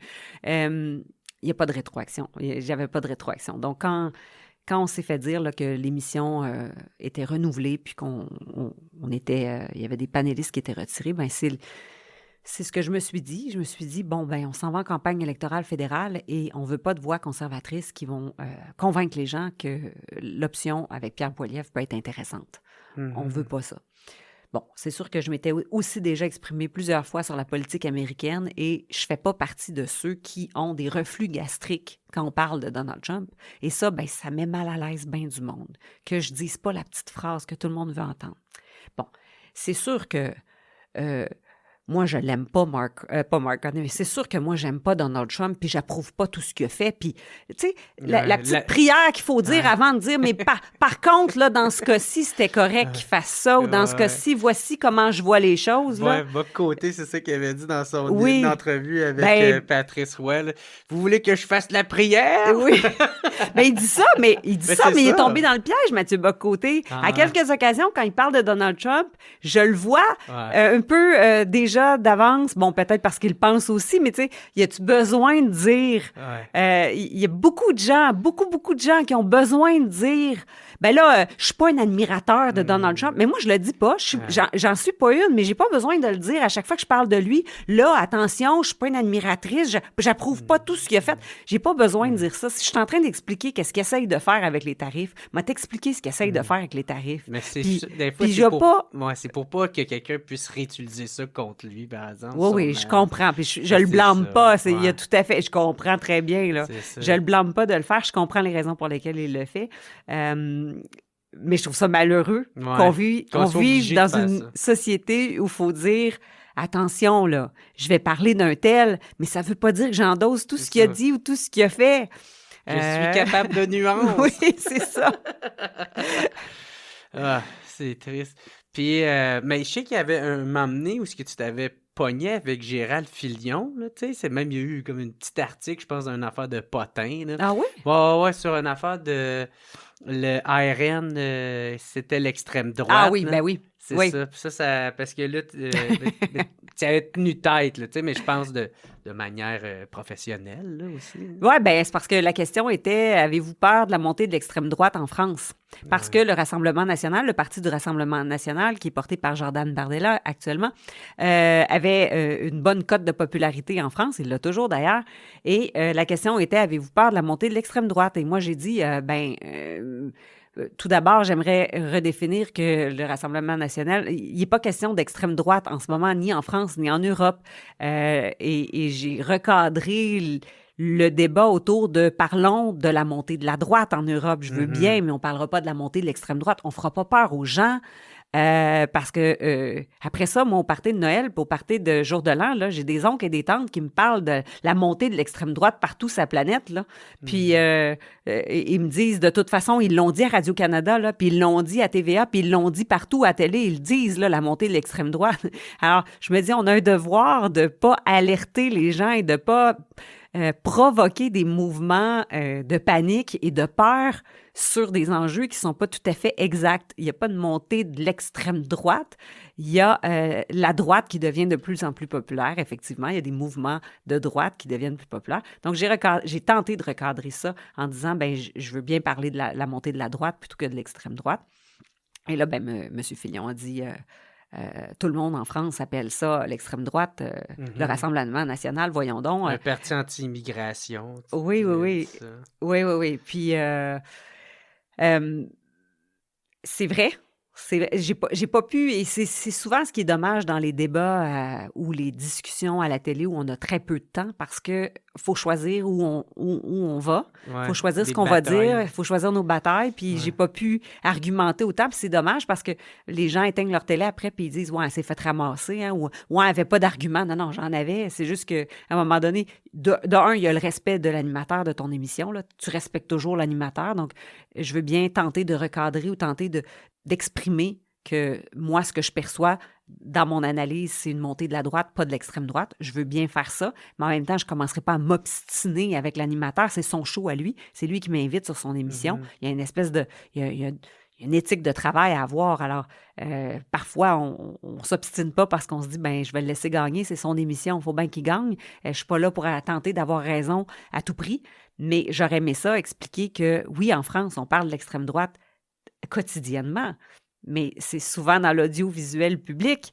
C'est dans l'audiovisuel public, les chaînes de télévision publiques, les Radio-Canada français qui colle l'étiquette d'extrême droite au Rassemblement national. C'est les institutions démocratiques, c'est les institutions, les organisations indépendantes françaises qui posent des étiquettes sur les partis et qui posent l'étiquette d'extrême droite sur certains partis. Ouais. Mais ces organisations indépendantes françaises-là sont toutes subventionnées. Ben oui, puis sont opérées par des amis du pouvoir qui les ont placés là de façon historique, des amis de la gauche. Donc, j'aurais aimé ça, exprimer ça, que ça dépend quel Français dit que le Rassemblement national, c'est un parti d'extrême droite. Qui sont-ils? Si c'est les chaînes publiques, dans l'audiovisuel public, c'est pas la même chose que si c'est le parti lui-même qui dit « Nous sommes un parti d'extrême droite ». Ou si ce sont les électeurs de ces partis-là. Quand tu dis que ça va chercher... le tiers de la population française qui supporte ces mouvements-là, est-ce que le tiers des Français sont d'extrême droite? Vraiment, en 2026, est-ce qu'on peut définir ce que c'est que l'extrême droite? Est-ce qu'on peut s'entendre sur une définition commune? C'est ça qui est le plus important à dire. Ben oui. Parce que sinon, c'est ça, tu cherches juste à faire peur au monde et à les désinformer encore une fois. Oui.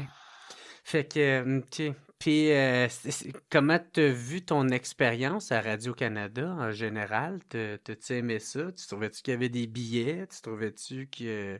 Ouais, c'est ça. Qu'est-ce que tu trouvais? Ben, j'ai beaucoup aimé ça. J'ai beaucoup aimé ça parce que Le temps où j'étais là, j'ai eu l'impression que il y a plein d'émissions où je m'amusais. Puis quand je m'amuse, c'est bon signe. Ça veut dire que je suis détendue, ça veut dire que je suis naturelle, ça veut dire que je suis authentique et ça veut dire que je me sens à l'aise d'exprimer mes idées. Et ça, j'ai eu plus de ces journées-là que des journées où j'étais stressée et que j'avais peur de déborder sur quelque chose ou de dire la mauvaise chose. Donc là-dessus, moi, j'ai beaucoup de positifs à dire. Mais c'est sûr que quand j'ai vu à l'approche des élections fédérales qu'on retirait les voix les seules voix qui sont restées dites conservatrices, c'était des voix qui avaient une histoire avec Pierre Poilievre, là, qui avaient un intérêt, qui avaient une intention, qui avaient une histoire. Et là, tu peux pas faire autrement que de dire, OK, bien, si vous appréciez plus mon style, vous appréciez plus ce que je porte comme voix, c'est correct, c'est votre choix éditorial, mais que je vois personne me remplacer, que je vois personne prendre la place que j'occupais, ça m'inquiète. Parce que là, je me dis, il n'y a personne après moi que je peux dire « Ah, wow, OK, ces arguments-là sont bien présentés, sont encore présentés aux gens. Cette vision-là, ces angles-là sont encore présentés. » Non, ces angles-là ne sont plus présentés. Point final, ils ne sont plus présentés. Et ça, c'est regrettable parce que ça veut dire que l'angle ou les angles ou l'angle de couverture des opinions, des analyses, des manières de voir les choses, c'est réduit. Et ça, c'est inquiétant parce que finalement, on veut quoi? On veut amener les gens ici? On veut les amener là. On veut leur dire que ici, vous êtes une bonne personne. Ici, vous êtes dans la bienveillance, dans la bien-pensance. Ici, c'est intelligent. C'est bon, c'est songé, c'est brillant, c'est le gros bon sens. Mais ce que vous voyiez avant, vous l'aurez pu parce que c'était pas bon ou c'était pas bien perçu. Et l'autre chose, c'est que j'ai l'impression que les postes de télé, les postes de radio reçoivent beaucoup de commentaires. Mais il y a des gens qui s'expriment puis qui vont dire « Elle, je suis plus capable d'y voir la face. Elle est donc bien conne. Qu'est-ce qu'elle dit là? Je suis pas d'accord. Voyons donc, vous lui donnez un micro. » Mais je suis pas certaine que les gens qui apprécient écrivent, prennent la peine d'écrire. Ouais, c'est vrai, ça. Parce que moi, j'ai eu énormément de commentaires positifs. Énormément de gens m'écrivaient. Je n'étais pas capable de répondre à tout le monde. Et dans la rue, même les fameux baby-boomers dont tu parles, plein de baby-boomers venaient me voir à l'épicerie, d'un commerce, chez le nettoyeur, venaient me voir. « Madame Harel, on est tellement content de vous voir à Gérald Filion, à Radio-Canada. C'est tellement bon de vous entendre. » Je suis allée à Rimouski l'été dernier. Non, pas l'été dernier, l'autre été d'avant, parce que ça fait déjà un bout de temps que je ne suis plus à Radio-Canada. Et à Rimouski, j'ai croisé un paquet de monde qui venait me voir. « Madame Harel, c'est bon de vous entendre à Radio-Canada, on aime ça. On n'est pas toujours d'accord avec vous, par contre, là, mais c'est le fun, vous brassez à la cabane, vous brassez les choses, puis des fois, on est d'accord, par exemple. » Mais les gens appréciaient ça, même de ne pas être d'accord avec moi. Mais je me dis, ces gens-là, est-ce qu'ils prenaient la peine de dire « Hey, c'est le fun qu'elle soit là? » Ben non, ils ont d'autres choses à faire, ils ont leur vie à vivre. Par contre, les frustrés, par contre, ceux qui ont un agenda, par contre, les activistes, les militants, ceux qui ont du temps, la population moins active peut-être aussi, ouais. Elle a le temps. Les bien-pensants aussi. Voyons donc pourquoi. Alors, est-ce qu'une station de télé, une station de radio, après 20, 30, 40 commentaires, se dit « Ouais, c'est pas bon pour nos codes d'écoute. » Ouais, mais pour les 40 commentaires négatifs que tu as reçus, j'en ai peut-être 400 ou 4000 de positifs, mais ils vous écrivent pas. Donc, ça appauvrit ce qui est présenté à l'écran, ça appauvrit la pluralité des points de vue. Ben oui, absolument. Et on se retrouve avec 2-3 personnes qui pensent à peu près tout le temps pareil, qui est dans la bonne convenance aussi. Bien sûr, il faut sauver la planète. Bien sûr, il faut s'inquiéter du réchauffement climatique. Bien sûr, il faut sauver tous les sans-abri. Bien sûr, Donald Trump, c'est un homme imprévisible. Il veut envahir le Canada. Il veut annexer le Canada. Il est grotesque. Il est grotesque. Et puis, voilà, ça revient toujours au même cliché. On est rendu dans une télévision où il y a beaucoup de clichés qui sont présentés et on nous répète les mêmes clichés au point tel que mon oncle et ma tante, qui n'ont pas nécessairement de formation universitaire, qui n'ont pas nécessairement le nez rivé sur l'actualité internationale de tous les points de vue, c'est ce que j'entends, ben va me sortir les mêmes analyses que les analystes que je croise sur les plateaux de télé. Puis là, je me dis, mais c'est pas normal. C'est pas normal que ma tante, puis mon oncle, puis ma voisine, puis mon voisin, puis c'est pas normal que tout ce monde-là me répète les mêmes cassettes que j'entends de mes collègues ou de mes vis-à-vis ou de mes confrères, mes consoeurs sur les plateaux de télé. Tout le monde pense pareil maintenant, là. Ben, c'est ça. On sait bien le gros orange, on sait bien les tarifs, ils font bien mal à notre économie, puis c'est constamment les mêmes cartes qui sont jouées, puis on s'appauvrit intellectuellement, on s'appauvrit collectivement parce qu'on ne rehausse pas nos arguments, nos perspectives. Et puis, il n'y a personne qui a totalement raison. Ça ne fait pas de sens d'avoir une vision de la société où il y a cette vision-là qui est la bonne. Puis les autres, vous êtes tous dans le tort. Ça ne marche pas. C'est en plus préoccupant quand ça vient d'un média qui est supposé être public. Ouais. T'sais, on s'entend qu'il représente essentiellement sa population, Ouais. là, tu sais, puis Ouais. ben c'est ça. Fait que dans ce temps-là, c'est comme la phrase dans Elvis Gratton, là, tu sais, on n'informe pas les gens, on les forme. Ouais, C'est ben ça. oui, Fait ben que, oui, ben oui. Tu sais, c'est quand même un esti de film qui a été écrit dans les années 2000. Ben oui, ben oui. Puis c'est encore d'actualité aujourd'hui. Absolument. Radio Cadenas. Puis je vais même citer un éminent gauchiste, Noam Chomsky, qui a écrit le livre Manufacturing Consent. Mais Noam Chomsky, qui est un professeur universitaire qui a écrit ce livre qui m'a été présenté par une sociologue du temps où j'allais à l'université. Puis quand j'étais dans ma jeune vingtaine, je disais « moi, j'aimerais peut-être ça faire du média un jour. » Puis elle me disait « avant, va lire Noam Chomsky. » Puis dans le fond... Manufacturing Consent, c'est que c'est un ouvrage où on écrit justement comment, avec les médias, on forme une pensée conformiste, on forme une manière de voir la politique, de voir notre propre pays par rapport aux autres pays aussi. Donc, la manière que les médias présentent que c'est toujours l'autre qui est le méchant. C'est toujours la Russie la méchante, c'est toujours les États-Unis les méchants, c'est toujours les autres. Le Canada est toujours bienveillant, le Canada est toujours dans une bonne posture. En fait, Noam Chomsky parle plutôt parle des États-Unis, c'est un Américain. Donc, lui, il démontre à quel point les médias font voir que les États-Unis ont toujours le beau rôle, ont toujours les bonnes intentions dans les conflits ou dans les tensions internationales. Mais il montre aussi à quel point les médias forment la pensée, forment une pensée plutôt très conformiste, plutôt uniforme. Et ça défait tous tes mythes. Là. Tu sais, quand tu veux travailler dans les médias, puis tu lis ça, tu dis, mon Dieu, vraiment, exagère pas un peu. Alors, j'avais quand même pris un cours en communication à l'université suite à ça, parce que je m'étais dit, non, mais j'aimerais quand même ça, peut-être étudier en communication. À l'époque, j'hésitais entre 3 branches, puis j'ai fait un cours en communication à l'université. Et la prof a complètement confirmé tout ce que j'avais lu dans le livre de Noam Chomsky.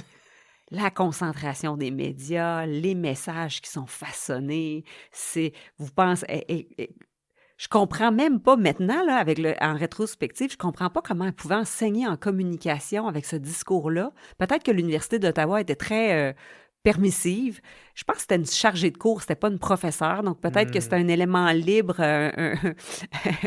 un élément... libres qu'ils ont échappé pendant quelques années à l'Université d'Ottawa. Mais ça en rendait pas compte. Parce que je me dis, voyons, elle défaisait toutes les belles illusions qu'on pouvait avoir à l'égard des médias, que c'était extraordinaire. Finalement, elle écrivait à quel point il y avait beaucoup de biais et que... c'est un gros système, finalement, quand même financier. Puis là, j'entre pas dans la conspiration quand je dis ça, là. Tu sais, il n'y a pas une grande conspiration, là, où on se sert des médias pour... C'est pas ça. Ce sont des dynamiques qui s'opèrent sans agenda spécifique, là. Donc, je suis pas dans le grand complot mondial où est-ce qu'il y a un agenda spécifique. Mais il y a des dynamiques qui se créent comme ça parce que les gens sont humains, ils veulent plaire, ils veulent bien paraître. Puis qu'est-ce que tu fais quand tu veux bien paraître? Puis tu veux vendre de la publicité, tu veux recevoir des politiciens. Qu'est-ce que tu fais quand tu veux recevoir des invités sur ton plateau? Bien, tu les massacres pas, hein? Parce que le mot va se passer, puis il n'y a plus aucun politicien qui va vouloir venir te voir.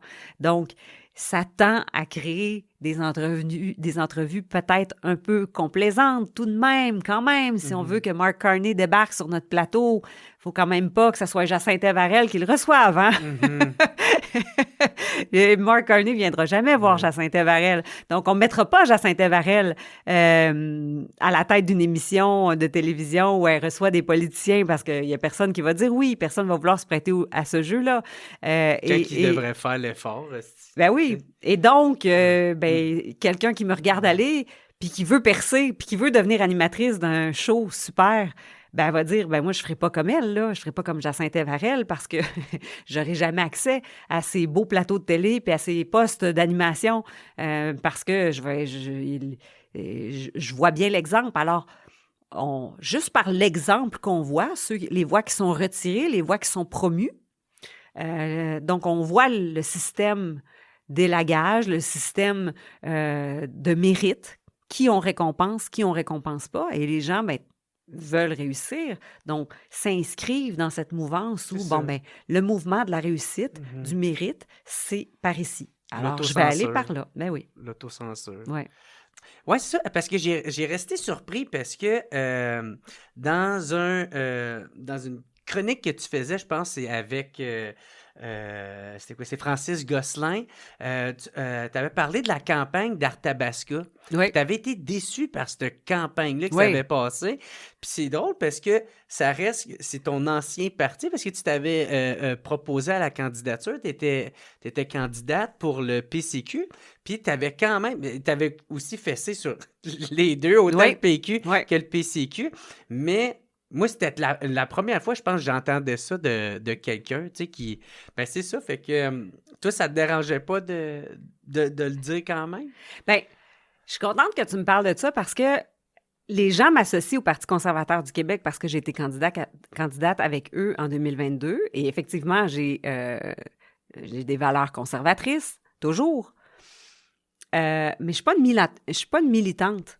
En ce moment, mon rôle, c'est d'être analyste politique dans les médias, c'est d'être chroniqueuse politique, d'animer des émissions de radio. J'ai été animatrice de radio.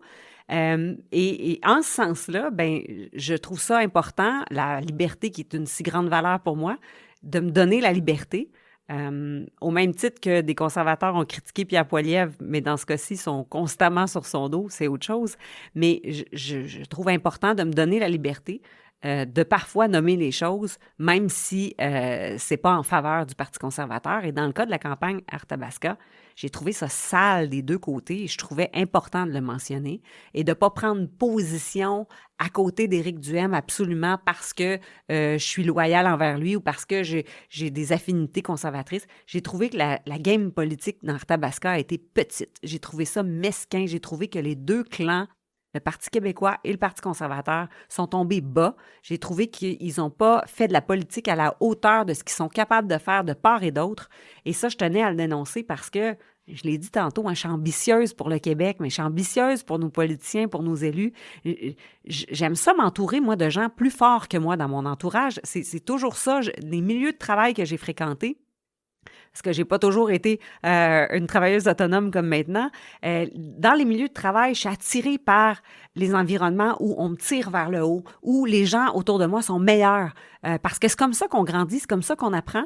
Et c'est ce qui fait en sorte que par rapport à nos élus, par rapport à nos politiciens, j'espère qu'ils sont guidés par cette ligne directrice-là, de toujours faire mieux, de toujours aspirer à mieux et de tomber dans la petite politique d'attaque personnelle, de dénigrement de l'autre parti, de dénigrement de l'autre candidat. J'ai trouvé ça très ordinaire, alors je trouvais important de le mentionner.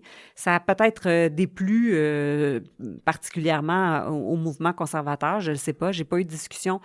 Mais par la suite, j'ai fait des entrevues avec Éric Duhaime, puis il a accepté mes invitations. Donc, je pense qu'il comprend très bien mon rôle dans les médias. Puis mon rôle, c'est pas toujours de dire que tout ce que fait le Parti conservateur, faut à tout prix, c'est beau puis c'est fin tout le temps. Et cette campagne-là, je trouvais qu'elle était nuisible pour le Québec en général. Parce que c'est très nuisible pour le Québec quand les conservateurs et les partis québécois s'attaquent. Et tu me permettras d'aller un peu plus loin. Si on sort d'Arthabasca, là, Je trouve que s'il y a deux partis qui devraient travailler beaucoup plus main dans la main ou beaucoup plus en collégialité, si c'est pas main dans la main, là, au moins en collégialité, c'est bien le Parti québécois puis le Parti conservateur. Je ne comprends pas l'animosité, le mépris mutuel. Et là, je parle pas que Paul Saint-Pierre Plamondon et Éric Duhem ont un mépris mutuel. Je parle pas des chefs. Je parle des militants, les partisans. Je parle de ceux qui votent. Je parle des citoyens. Je trouve que le Parti québécois et le Parti conservateur, les gens qui appartiennent à ces mouvances-là, à ces partis politiques-là ou on sait qu'ils votent pour ces partis-là, sont très durs à l'égard de l'autre. Puis pourtant, les deux partis partagent la valeur fondamentale de la liberté. La liberté d'un peuple, la liberté individuelle, mais c'est la liberté quand même. Et quand on aspire à accéder à la liberté, à l'indépendance, à l'autonomie, là, parce qu'on se sent solide dans nos bottines. Quand on a peur, quand on est dépeureux, quand on a peur, quand on se sent dépendant, quand on a une mentalité de dépendance, on ne veut pas s'émanciper. Quand on veut s'émanciper, c'est parce qu'on a une volonté de faire, c'est parce qu'on a des ambitions, c'est parce qu'on a des rêves, puis parce qu'on se sent capable. Donc, on a une force. Pourquoi cette force-là, qui incarne très bien les deux partis, chacun à leur manière, n'est pas reconnue mutuellement parce qu'elle est incarnée différemment, bien entendu. Là. Mais je trouve qu'il y a beaucoup de dénigrement puis de mépris mutuel qui me désole parce que moi, je vois du beau dans les deux partis et je pense que les deux devraient reconnaître le beau et le semblable chez l'autre. Et s'il y a un électorat que le Parti québécois aura besoin pour faire l'indépendance. De courtiser, oui, c'est les conservateurs. C'est vrai, ça. Beaucoup de conservateurs qui le disent, mais c'est vrai. Alors, je comprends pas pourquoi il n'y a pas un appel là, au sein de la mouvance militante péquiste de dire arrêtez de picosser. Picosser est un terme beaucoup trop faible. C'est pas ça qui se passe là. Sur les réseaux sociaux, ces deux groupes-là. On m'a déjà dit, ouais, t'as pas vu Québec solidaire puis PQ aussi, ça joue fort. Ça joue peut-être fort, ça joue peut-être rough, mais il n'y a pas de raison que ça joue fort puis ça joue rough entre les conservateurs puis le Parti québécois. Oui, il y a des divergences d'opinion. Oui, il y a quelque chose de peut-être irréconciliable entre les deux qui fait qu'il y a deux partis, mais à quelque part, chacun devrait avoir un meilleur respect de l'autre. Tu as fait la même sortie environ pour le référendum. Oui. Parce que tu avais dit de ne pas jouer, justement, de sortir la même cassette, puis de faire peur avec un référendum. Puis au contraire, tu parlais positivement du fait de sonder la population, là, de faire un référendum. Ben oui. Puis d'en faire plus souvent. Nous autres, on l'a associé à avoir un pays, mais même sur des questions plus importantes, il devrait en avoir plus. Ben oui. Ça. Ah oui, on devrait avoir... la démocratie, quand on se rapproche d'une démocratie pure, on se rapproche de, par exemple, ce que fait la Suisse, c'est de faire des référendums, tenir des référendums sur différentes questions pour s'assurer que la population puisse se prononcer sur des enjeux réels. Voulez-vous qu'on élargisse l'autoroute 20 et l'autoroute 40 à 4 voies? Oui ou non? On va arrêter de laisser là, les bobos gauchistes de l'île de Montréal s'exprimer sur les médias puis dire que c'est la volonté populaire. Là. Ceux qui font la route, ceux qui habitent dans les régions, voulez-vous qu'on élargisse et qu'on ajoute des voies sur les autoroutes ou pas? Bon, c'est une question d'une autre teneur que celle du référendum, mais celle sur l'indépendance du Québec. Mais oui, on arrive toujours à dire, ben là, c'est le 3e référendum, il faut qu'il passe parce que c'est le dernier, là, on ne peut pas se planter 3 fois.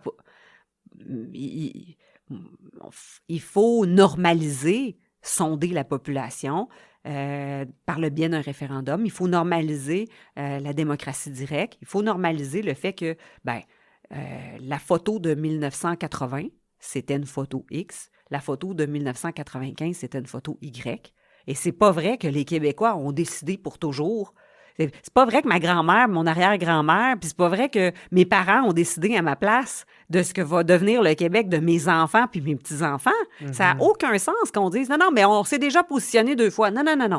Pas nous. Pas le nous d'aujourd'hui. Le nous d'aujourd'hui, c'est pas positionné. Le nous de 1995, c'est d'autres gens. Il y en a beaucoup qui sont décédés depuis. Il y en a beaucoup qui ont atteint l'âge de la majorité depuis.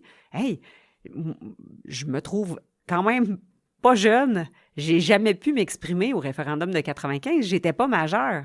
Je peux pas croire, moi, que rendu à mon âge, on me dise, non, mais on s'est déjà positionné. Tu me niaises-tu? Vous êtes positionné quelqu'un, là, les plus vieux que moi, mais moi, j'ai pas pu me positionner. Puis tous ceux qui sont plus jeunes que moi, puis il y en a une batch qui sont plus jeunes, ils n'ont pas pu se positionner. Alors, prenons une photo en 2027 ou en 2028, puis prenons une autre photo en 2030, puis en 2035, s'il le faut, pour que le peuple québécois, qui a des enjeux réels, qui a des enjeux historiques, qui a des enjeux fondamentaux, puisse s'exprimer, puis qu'on arrête de démoniser cet exercice-là comme si c'est le dernier, comme si c'est l'ultime, et comme s'il n'y a que ça aussi qu'on peut questionner, parce que, bien entendu, il faut questionner les Québécois sur bien d'autres enjeux aussi. L'État social-démocrate, là, l'État paternaliste, là, puis le gouvernement maman là, qui paye pour tout, puis qui veut réglementer surtout, est-ce qu'on a atteint la limite de ce modèle-là? Est-ce qu'il nous coûte tellement cher qu'il nous coûte même le prix de se développer sur le plan économique? Parce que là, il n'y a plus personne qui a les moyens de se lancer en affaires. Quand on se lance en affaires, il y a des travailleurs autonomes qui ont de la difficulté à gérer ça de mois en mois. Il y a des petites entreprises qui ont de la misère à prendre de l'expansion. Les subventions sont données à qui? Aux grandes multinationales étrangères avec des intérêts étrangers. Les profits partent ailleurs. Est-ce qu'on peut se poser ces questions fondamentales par le biais de référendums? Moi, j'aimerais bien. Ben oui, parce que si c'est ça l'affaire, c'est qu'on demande au peuple une fois à 4 ans de se positionner, puis là, ça demande d'exprimer une certaine volonté sur plein d'enjeux, mais ça veut pas dire que tu es d'accord avec tous ces enjeux-là dans une plateforme électorale. Ça, c'est quand ils respectent leurs promesses, tu sais, là. Fait que ça, c'est une autre affaire.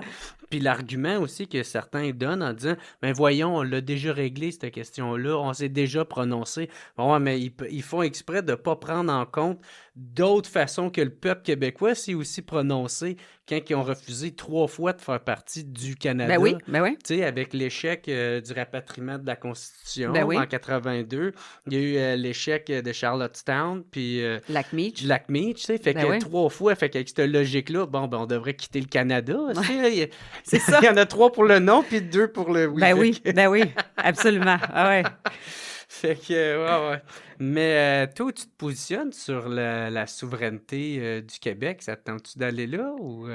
Ben, sais-tu quoi? Si je suis devant un bulletin de vote pour le référendum sur l'indépendance du Québec, je vote oui. Ah ouais? Oui, je suis indépendantiste et je suis devenue indépendantiste. Je suis pas... c'est pas une question c'est pas une question à laquelle j'aurais répondu oui il y a quelques années. Et je trouve ça très intéressant parce que c'est notamment en discutant, moi je parle beaucoup j'ai 3 enfants, je parle beaucoup de politique avec mes 3 enfants, et c'est notamment en parlant de politique avec mes 2 plus jeunes qui revenaient de l'école avec des notions d'histoire et qui me questionnaient sur « Maman, savais-tu que, on n'en revient pas, comment ça qu'ils ont appelé l'aéroport Pierre-Éliott Trudeau, pourtant Pierre-Éliott Trudeau, il nous a pas aidés au Québec, puis... » Et là, je voyais que, donc, on a discuté beaucoup de politique, les enfants et moi, et avec le temps, avec les connaissances en histoire qui m'ont sensibilisée à leurs préoccupations.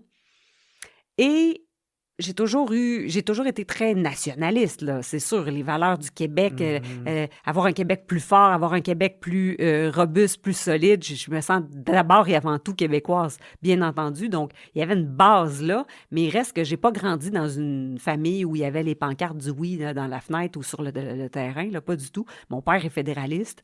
Ma mère, je l'ai jamais su. Donc, peut-être qu'elle voulait garder la paix, mais du moins, il reste que, tu sais, c'est pas un discours, le discours souverainiste dans lequel j'ai grandi. J'ai grandi avec les pancartes oui, non, en me disant, ouais, c'est quoi la meilleure option?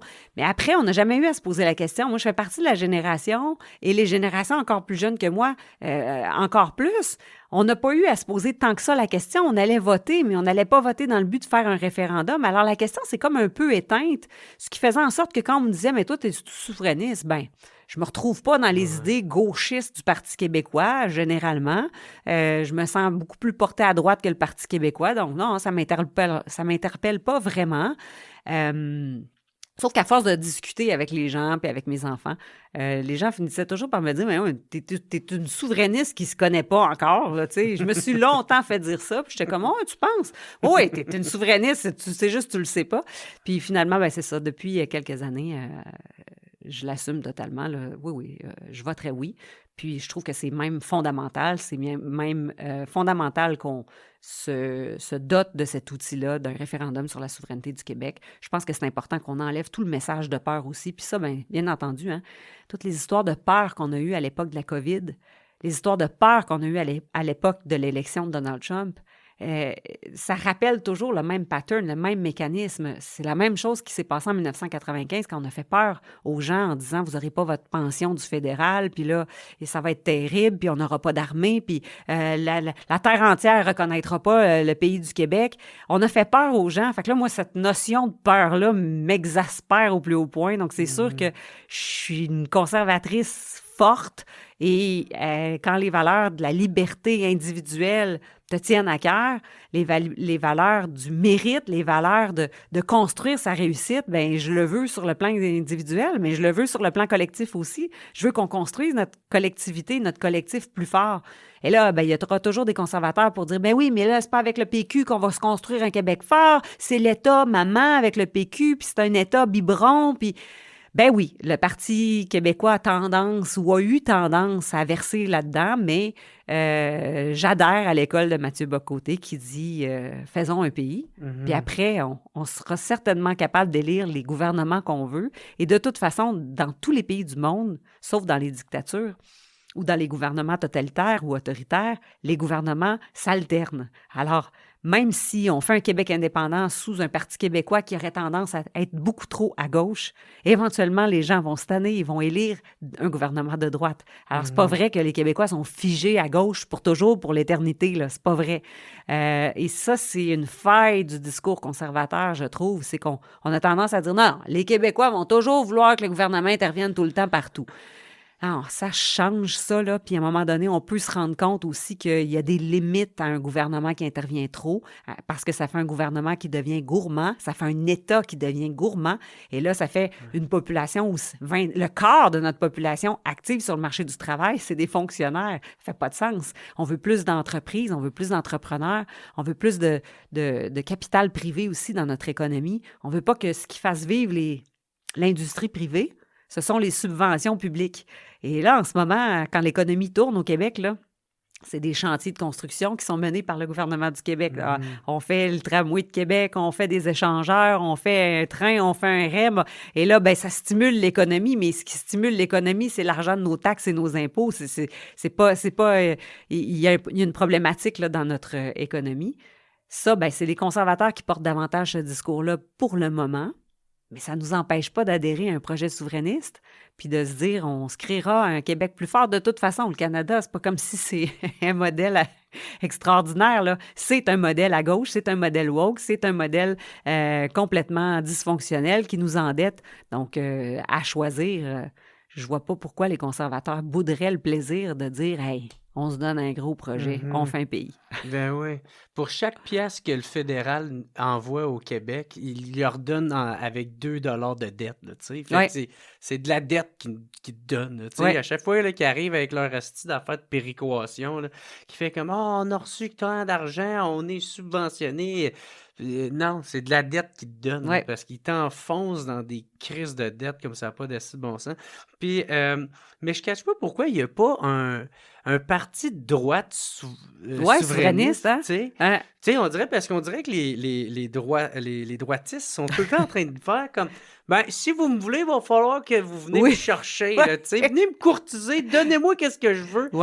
Puis moi, je trouve pas que c'est productif de même, au contraire. Là, parce qu'au départ, le Parti québécois était supposé être une coalition. Je pense que quand même tout le temps été plus à gauche, là, mais qui devait être une coalition au départ. Là, c'est ça, là, c'est plus à gauche. Puis là, ça fait comme un genre de style, genre, tout le monde n'est pas content, tout le monde est fâché. Il y en a un qui dit qu'il est trop à gauche, l'autre il dit qu'il est trop à droite. Puis là, il n'y a rien de productif qui se passe là-dedans, quand au contraire, hey man, il y a déjà assez de tous les fédéralistes qui se réjouissent de cette chicane qu'il y a continuellement entre les souverainistes.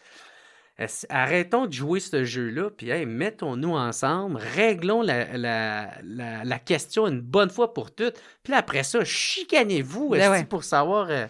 tu sais, vous militanterez pour le côté que vous voulez que ça donne, là, puis il va y avoir une alternance, comme tu dis. Là, oui.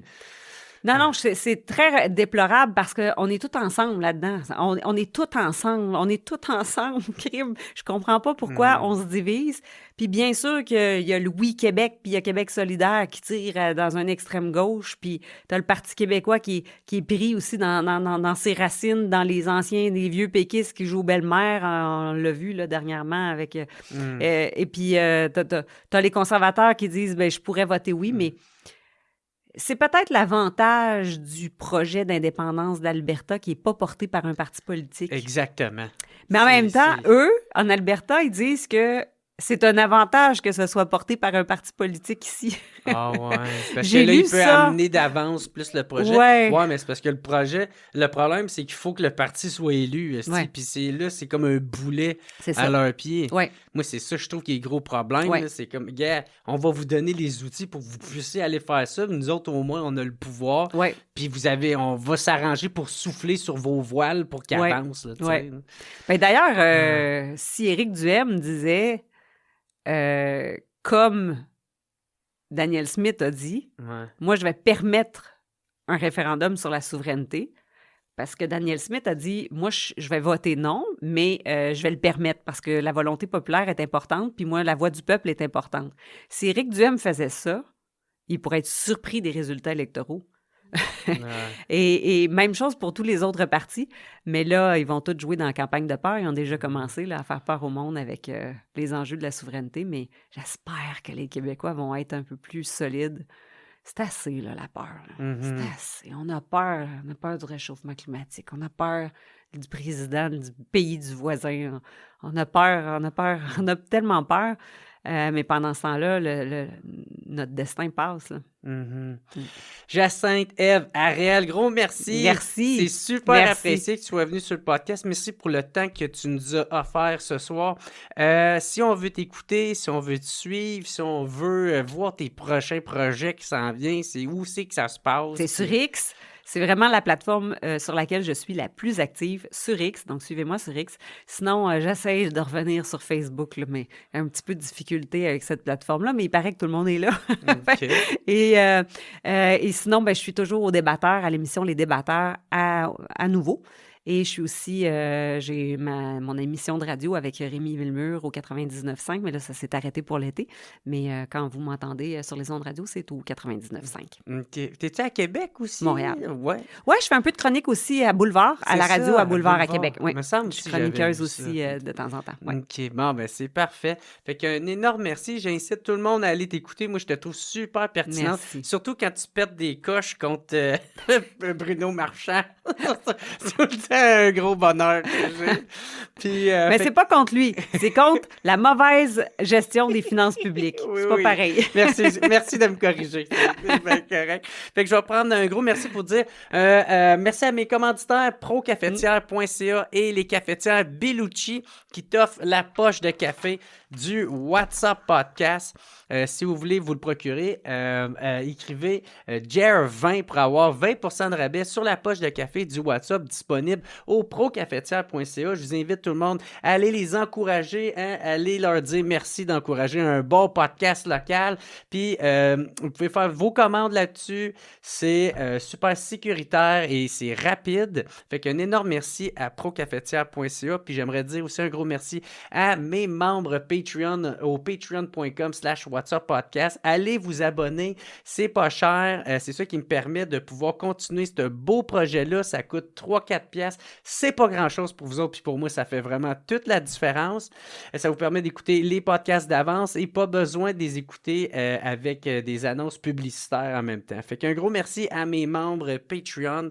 C'est super apprécié. Aussi, encore une fois, un gros merci, Jacinthe, Ève. Puis, je te souhaite le meilleur dans tous tes projets qui s'en viennent. Puis, un gros merci à tout le monde d'avoir écouté. Je vous invite à partager le podcast si vous avez aimé. Ou sinon, on se revoit la semaine prochaine. Ciao!